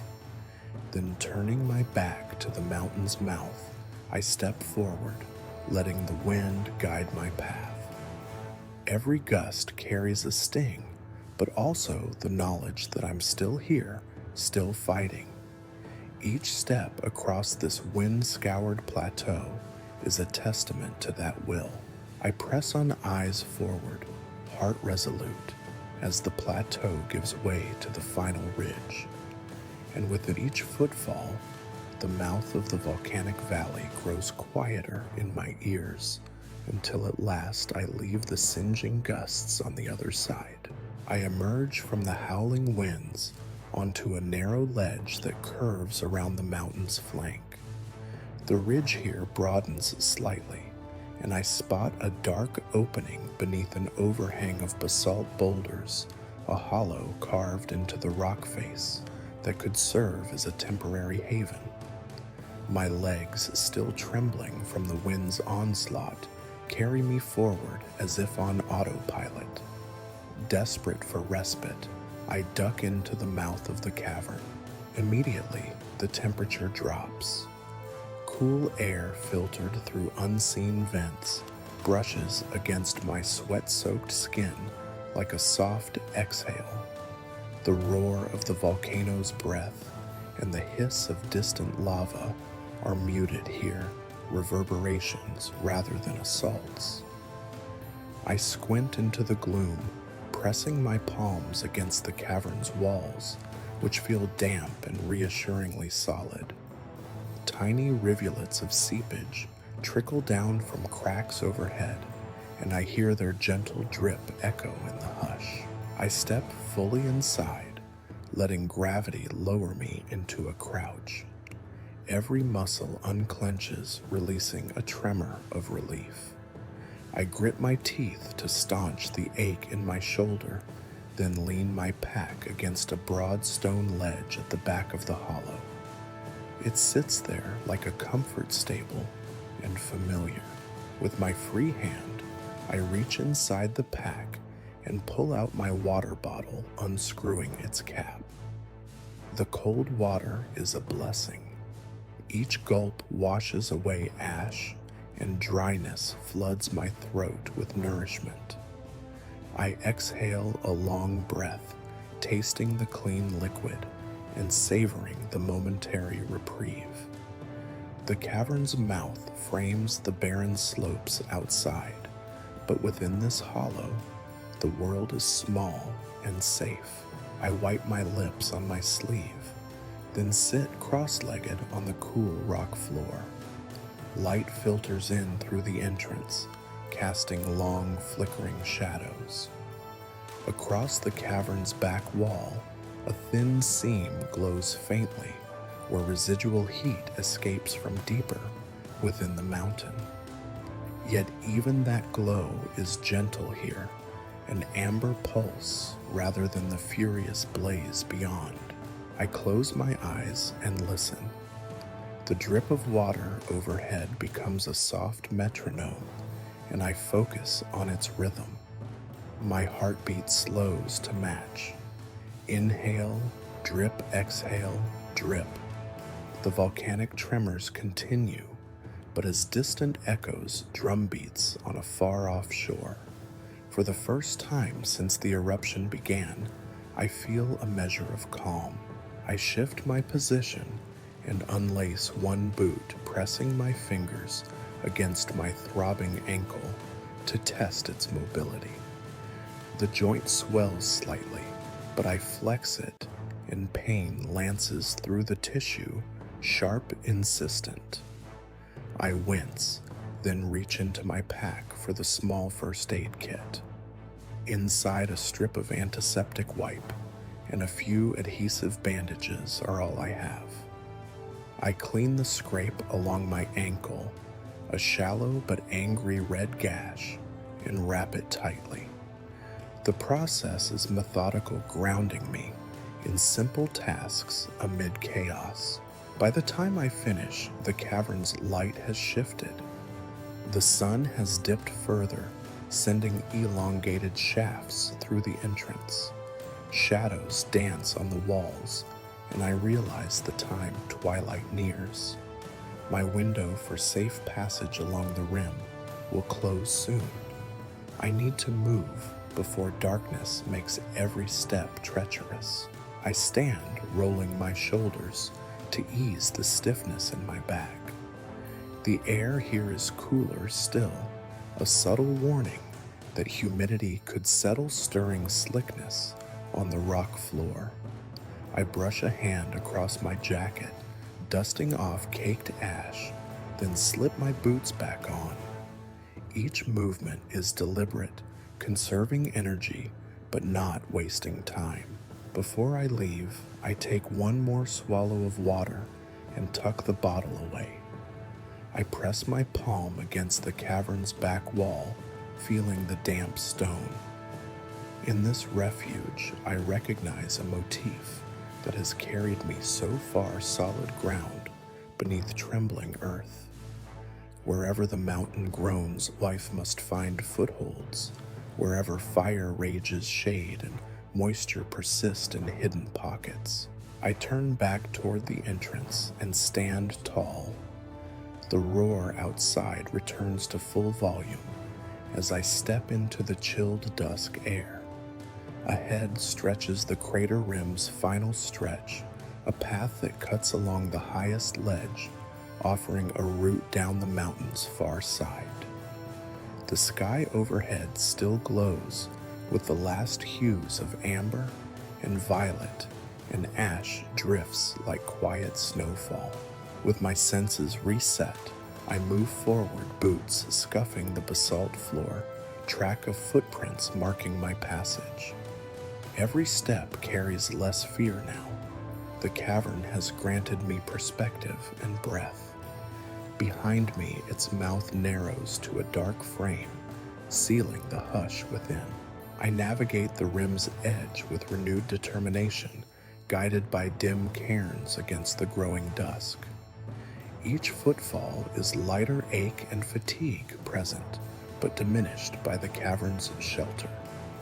My mind alternates between the fierce heat of the valley below and the cavern's cooling calm, weaving them into a single tapestry of survival. As I progress, the wind off the far side brings a whisper of forested slopes below a scent of pine and earth, foreign yet promising. I inhale deeply, plotting my descent. Tomorrow that scent will guide me further from the mountain's wrath. But for now, I press on along the ridge, carrying the cavern's quiet inside me. Its memory will bolster each weary step as the final leg of my journey toward safety unfolds under an ashen sky. The ridge trail narrows once more, and I cling close to the rim's edge as I advance. Behind me, The hollow cavern's sanctuary fades, replaced by the full chorus of the volcano's fury. Below, where two molten rivers merge in a smoldering junction, the valley howls with primal energy. I press my palms against the basalt guardrail, a low jagged wall built by ancient flows, and brace myself against the assault of sound and heat. The convergence point glows with catastrophic beauty. Two tongues of fire, each fed by distant vents, flow downward and meet in a roaring confluence of incandescent tide. Where they join, the molten mass surges upward, sending fiery waves across the blackened bank. Steam hisses in spirals as the lava swallows cooler rock, and every hiss, crack, and surge resonates through the valley like the thunderous chant of some elemental deity. I pause at a vantage point where the rim's guardrail clears a small window in the basalt wall.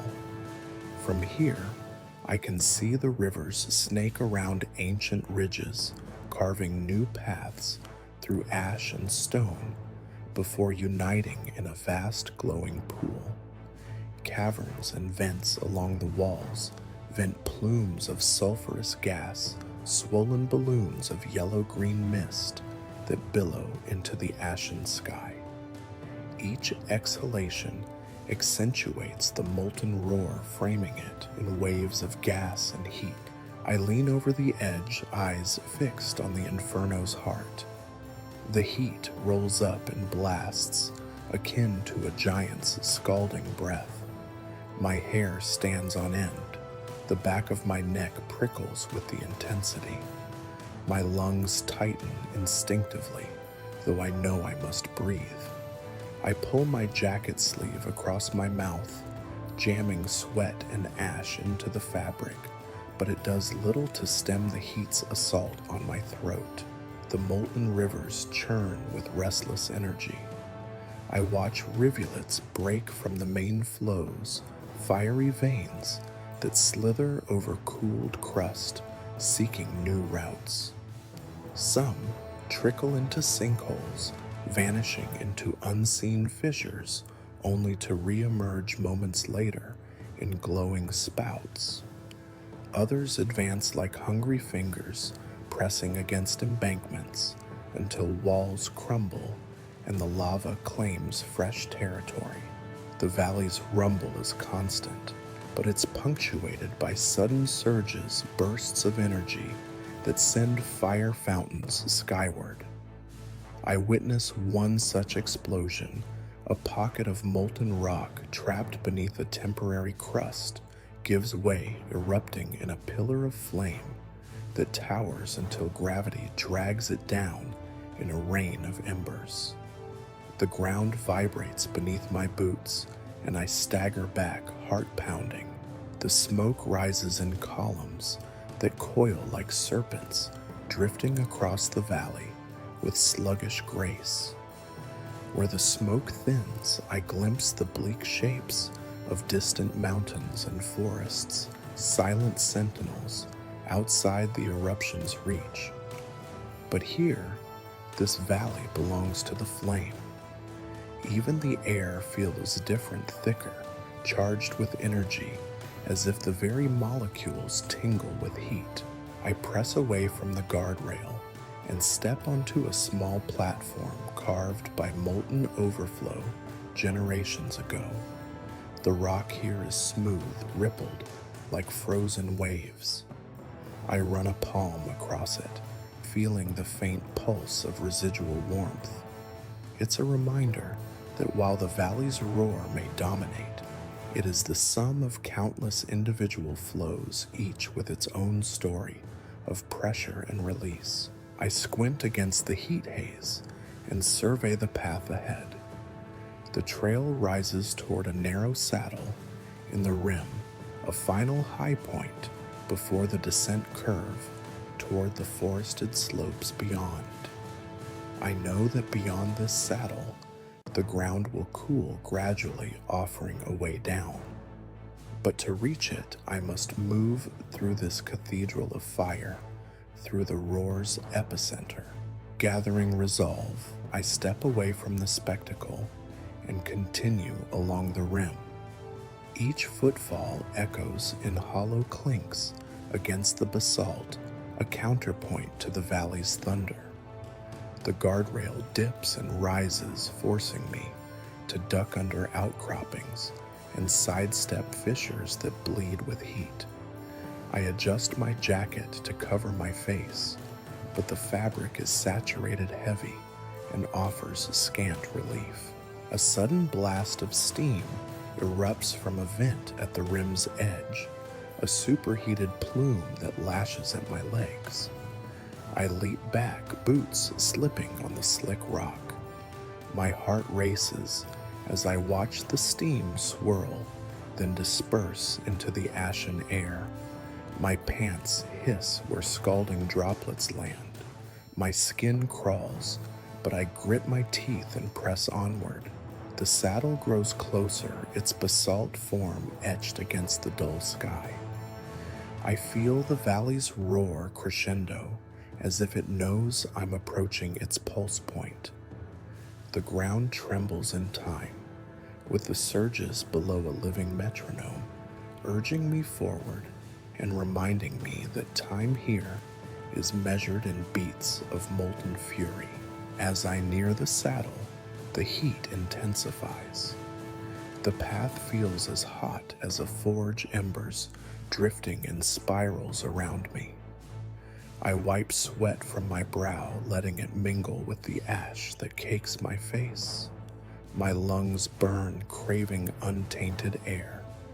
Yet every breath here tastes of the flame, a bitter reminder that I am still deep within the volcano's realm. One final stretch, 20 feet of basalt, scorched smooth stands between me and the saddle. I take a cautious step, testing the surface. It holds. I draw in a ragged breath and stride forward, boots kicking up tiny sparks from the heated rock. The roar crescendos to a deafening pitch, a symphony of fire that fills my ears and chest. Then I crest the saddle.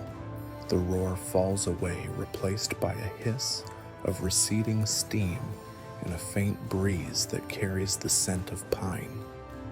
The valley yawns beneath me, still alive with flame, but my vantage has shifted. I stand on the rim's crest, where lava's roar is a distant rumble, and the world beyond the forests, rivers, and lives untouched by this inferno unfolds in quiet relief. I exhale fully, letting my breath mingle with the gentle wind. My legs tremble as I turn my gaze back to the valley, honoring its power and fury. Then, with determination, a light in my chest, I step past the saddle's crest and begin the long descent towards safety and life beyond the volcanic valley. The slope steepens into a vast field of glowing scree, hundreds of yards of jagged ruby-hued stones that tremble underfoot like a live creature. My legs quiver as I stand at the scree's lip, sweat dripping from my brow into my eyes. Each stone glints with residual heat, tiny veins of molten core pulsing beneath a thin, brittle crust. Ahead, the scree rises relentlessly toward the crater rim, a forbidding staircase of fire-forged gravel. I take a tentative step, and the scree shifts. My boot sinks into the loose rock, sending shards cascading down into fiery chasms. I flinch as embers spray like sparks from a forge. The slope's angle is vicious, nearly 45 degrees, and then every footfall threatens to send me tumbling into scorching oblivion. I swallow against a dry throat and plant my trekking pole firmly in the scree, bracing it like a battering ram against the slope's pull. With the pole anchored, I lift my left boot, heart hammering, and wedge it into a small stone crater. Pain shoots through my calf as the rock slides away under my weight. I clamp my teeth, forcing calm into my trembling limbs. The slope looms, each step a gamble, each inch a battle against gravity. I lean forward, pressing my torso over my legs to keep my center of mass low, and begin the climb. The scree shifts with every motion. I test each hold with a cautious tap of my pole, loose solid too hot.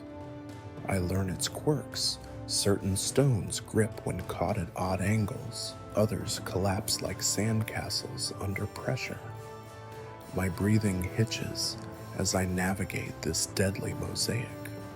The sun beats down on my back, intensifying the heat radiating off the slope. Sweat mingles with ash, stinging my eyes. 30 minutes in my pack feels heavier than ever, each pound a tether dragging me downward. My shoulders burn, muscles protest. I pause at a flatter ledge, heart pounding, and press my palms against the cool rim of a recumbent boulder. I close my eyes, drawing in ragged breaths. The world shimmers around me, heat haze blurring the edges of every rock. Behind the valley lies hidden under an ash cloud, but here, the mountain's core is laid bare beneath my boots. I press on. Each step up requires sliding one foot into place, then anchoring with both poles, then coaxing my body upward with burning arms. The scree surrenders, sometimes ice-like shards of cooled lava, snagging on soles and crampons alike. My right ankle wobbles, but I force it steady, no room for hesitation. My throat rasps with each breath, but the higher air feels fractionally cooler, a whisper of relief. Halfway up the slope, narrows into a chute where jagged scree channels down like a scar. I lean into the walls, running a gloved hand along the rough basalt for purchase. The stones here are larger boulders, wedged like teeth in a jaw. I test a protrusion, then pull myself upward, knees knocking against my chest as I scramble. My pack bangs against my back, but momentum carries me past the pinch point. Above the chute, the slope broadens again, rivers of scree, flowing in near vertical torrents. I choose a line of cooler stones, darker in color, hoping the crust is thicker there. My breath winds each inhalation a rasp. I catch a fleeting glimpse of the rim's teeth above a jagged silhouette against the ashen sky. Hope surges, fueling fresh strength. I climb step after grinding step. Pain and fatigue blur, replaced by single-minded determination. Every muscle screams, but I push upward. The scree's glow intensifies. Embers flit around my knees like disturbed fireflies. I grasp at loose stones to steady myself, feeling their brittle heat through my gloves. A misjudged handhold would burn flesh. Still, I cling. 90 minutes into the ascent, I hit a plateau of compacted lava, a broad, gently sloping sheet that leads directly toward the rim. I collapse onto it, panting, sweat pooling beneath me. My legs tremble uncontrollably. I lift my head to inhale the thin air, tasting ash and exhilaration. This is the final push. I rise with trembling resolve. The rim's lip is only 50 yards ahead, but the sheet's smooth surface offers few handholds. I shrug my pack tighter and push forward. Each footfall rings on glassy basalt. Heat radiates up through the soles, and I nearly stagger. I use my poles as crutches, plunging them into shallow fissures, and hoist myself inch by inch. Embers swirl in gusts that funnel up the slope. One lands on my jacket's shoulder, hot enough to singe fabric. Instantly, my arm jerks, and I slap at the sparks. My heart flutters, but I glide onward, eyes fixed on the rim's edge. The crater's mouth yawns behind me, but I dare not look back. Ahead is all that matters. At the rim's base, jagged basalt columns guard the final threshold. I pivot, planting poles beside two spires, and hoist myself. My gloves rub raw against the porous rock. A final surge of adrenaline carries me over the edge. I roll onto ash-covered ground, beyond breath erupting in a victorious cry. I lie there, chest heaving, the world spinning. Beneath me, the valley's heat still beats, but here on the rim, I taste a whisper of life wind, carrying hints of untold landscapes. I press a hand to my chest, feeling each frantic heartbeat. My legs are rubber, my arms tremble, yet I am atop the world. I sit and watch the sky where ash drifts in slow motion against twilight's glow. The roar from below is distant, a pulsing drumbeat rather than a tempest. For a long moment, I let exhaustion wash over me, every cell in my body trembling with relief. Then with great care, I push to my feet. The rim's edge stretches in both directions, paths diverging toward safety. I choose the one that slopes gently toward the forested valleys beyond. My breath steadies, my heart slows. Each step feels light, as though the fire that tried to consume me now fuels my will to live. I turn back for one last glance at the valley's inferno, a molten tapestry alive with fury. Then I step away, the scree's glow fading beneath my boots as I descend toward a world waiting beyond the volcanic rage. The world beyond the crater rim unfolds in a panorama of muted greens and grays, a stark contrast to the incandescent fury I left behind. I stand at the precipice toes, curled over the edge of hardened basalt that slopes gently downward, heralding the start of my final descent. The air here is thinner, cooler, carrying distant bird calls instead of hisses of steam. My limbs tremble as I shift my weight forward, boots finding purchase on the rough-weathered rock. I begin my descent along an old goat path etched into the flank of the volcano's outer wall. The trail winds serpentine through scrub pines and stunted oaks, their needles and leaves dusted with a ghostly ash layer. The path is narrow, barely wider than my boots, and bordered by loose scree that skitters underfoot. Each step demands attention. I plant my heel before fully committing weight, sliding my trekking pole tip into fissures of solid rock for stability. Despite the terrors of the valley below, my body betrays deeper dread now of losing footing so close to freedom. My right ankle protests with every movement, a dull throbbing that intensifies on awkward angles. I adjust my gait, favoring a gentle limp that eases the joint's stress. The pain is constant, but bearable, a reminder of the trials I've already endured. Sunlight filters through a thinning canopy, casting mottled patterns on the trail. I pause beside a charred pine stump, an arboreal casualty, of the eruption's earlier blasts and press my palm to its blackened bark. The stump's heat is gone. Life here has reclaimed the land, cautiously forging new growth atop death's scars. Lichen and moss cling to the wood, pale green heralds of renewal. I inhale sharply, tasting damp earth and pine resin, a fragrance that feels like rebirth. Continuing, I trace the trail's edge, where a drop-off reveals the valley's outer slopes, a gentle mosaic of crater-born scree, giving way to rolling foothills.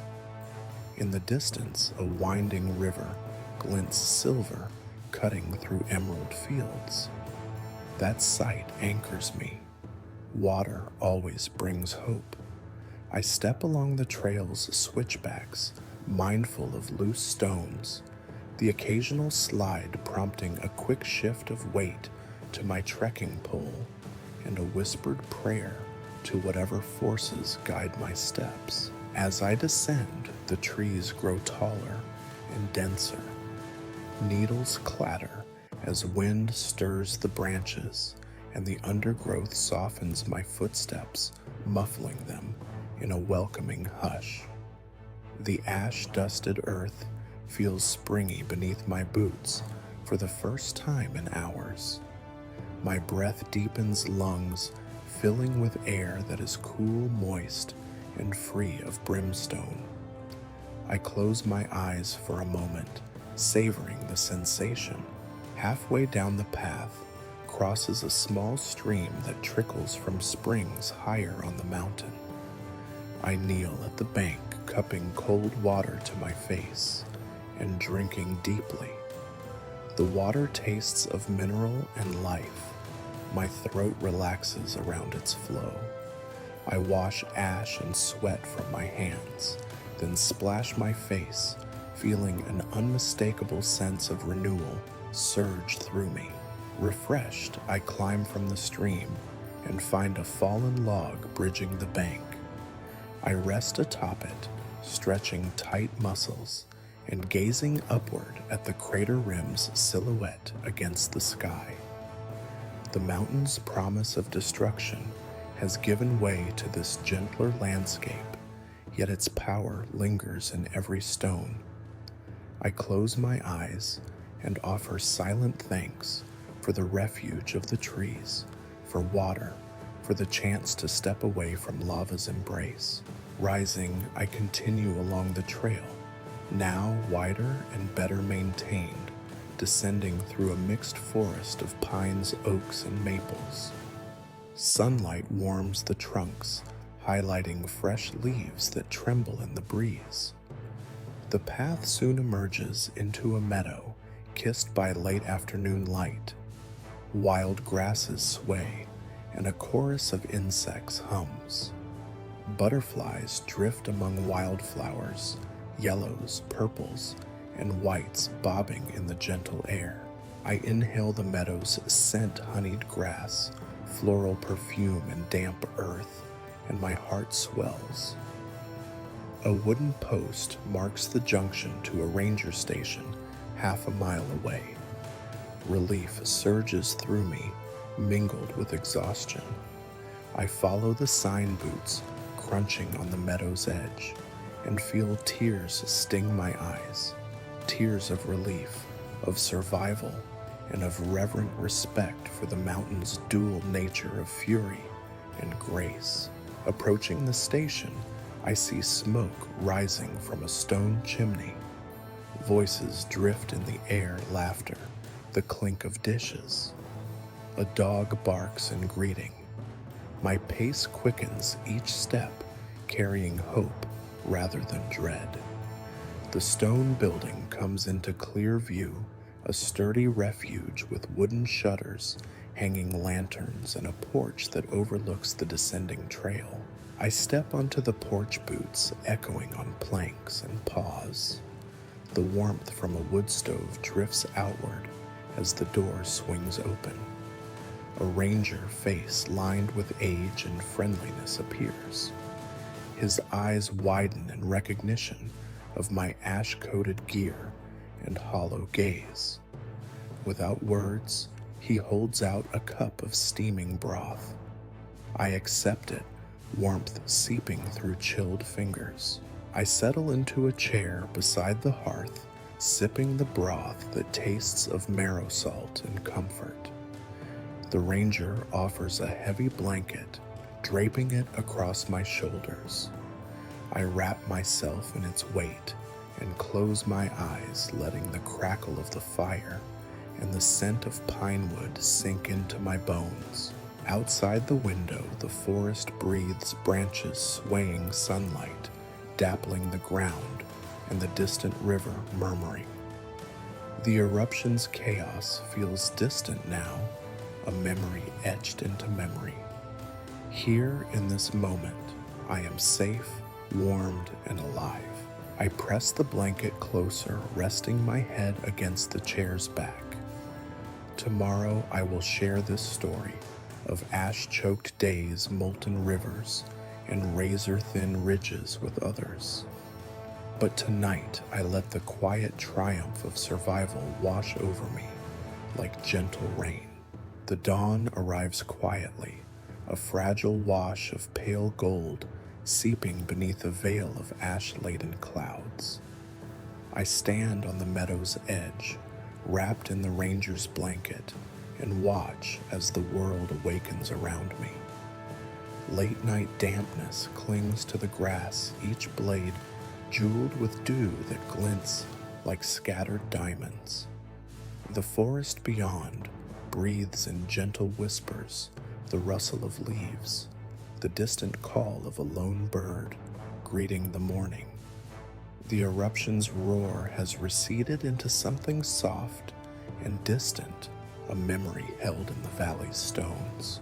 I step onto the dewy grass boots, sinking into the cool, yielding earth. Each footfall gives way with a satisfying softness, a balm to the scorched, unyielding surfaces I left behind. The air tastes of pine and fresh growth, a heady contrast to the sulfur-choked breaths of yesterday. I close my eyes, tilting my face skyward, letting the new day's light warm my cheeks. Behind me, the ranger cabin exudes quiet stability. Smoke spirals lazily from its chimney, promising warmth and sustenance. I inhale the scent of burning wood, a homely aroma that grounds me in this world of renewal. The meadow stretches before me, a patchwork of wildflowers, violet lupines, butter yellow, creeping phlox, and delicate white yarrow dancing in a breeze born of calm, open skies. My muscles ache, a soulful ache, born of every step across jagged ridges, molten crossings, and windswept plateaus. Yet that same ache is a medal of survival, each pang a reminder that I endured. I flex my ankles, testing their strength, and find them steady, scarred, but steadfast. My lungs no longer burn. Instead, they fill with cool air that pulses life through my veins. I wander toward the tree line, where young pines sway in the morning light. Beneath their branches, the path curves gently downward, leading home. I pause beneath one sentinel, its needles whispering overhead, and lay a hand on its trunk. The bark is rough but alive, warmed by the rising sun. In its steady presence, I sense the world's continuity, fire and water, death and growth, pain and peace, all woven into the same tapestry. A gentle mist drifts through the meadow, lifting off the grass and rising into the sky like a soft exhalation. Within those misty tendrils, I see reflections of the valley's molten heart, the glow of embers fading into memory. I breathe deeply, letting the mist settle on my skin, cleansing ash, from my hair and clothes. Each droplet feels like a promise that fury and calm can coexist, that survival births renewal. Ahead, the forest road beckons a ribbon of earth leading toward villages untouched by fire's rage. I step onto it, the sound of gravel crunching beneath my boots echoing in the still air. A distant dog barks, a human voice calls out, and I allow a small smile to tug at my lips. The world hums with life. Beyond the valley, the laughter of children, the murmur of water in streams, the lowing of cattle in fields green and lush. I pause and turn back to gaze at the volcano's silhouette against the brightening sky. Its rim stands silent now, a jagged crown of stone that once belched flame and ash. In the soft light, it seems almost gentle, a slumbering giant draped in gray. I whisper a farewell, my voice carried away on the breeze. Then with steady strides, I walk away from the volcanic valley's edge, each step taking me deeper into life's embrace. The meadow's wildflowers greet my passing, the forest hums its welcome, and the rising sun casts a golden path across the world. I carry with me the valley's lessons, the fury of fire, the sting of smoke, the sting of wind, but also the enduring truth that calm follows chaos and life persists beyond the flames. Slowly the meadow's soft light deepens into full morning, and the world exhales a gentle serenity. The sharp edges of memory scorching lava flows wind-whipped ridges, smoke-choked gulches blur at the edges, replaced by the warm hum of life renewed. I pause on the forest road, placing a hand over my heart, feeling its steady beat as a testament to living through the volcanic fury. The meadow stretches to either side, wildflowers swaying like a silent choir in a calm wind. Birds perch on dew-drenched branches, singing melodies of welcome and continuity. I trace my steps back to the cabin in the distance, each footfall cushioned by soft earth. Steam drifts above the chimney, mixing with the morning mist in delicate spirals. The porch light glows an invitation to hearth and blanket, to food and human company.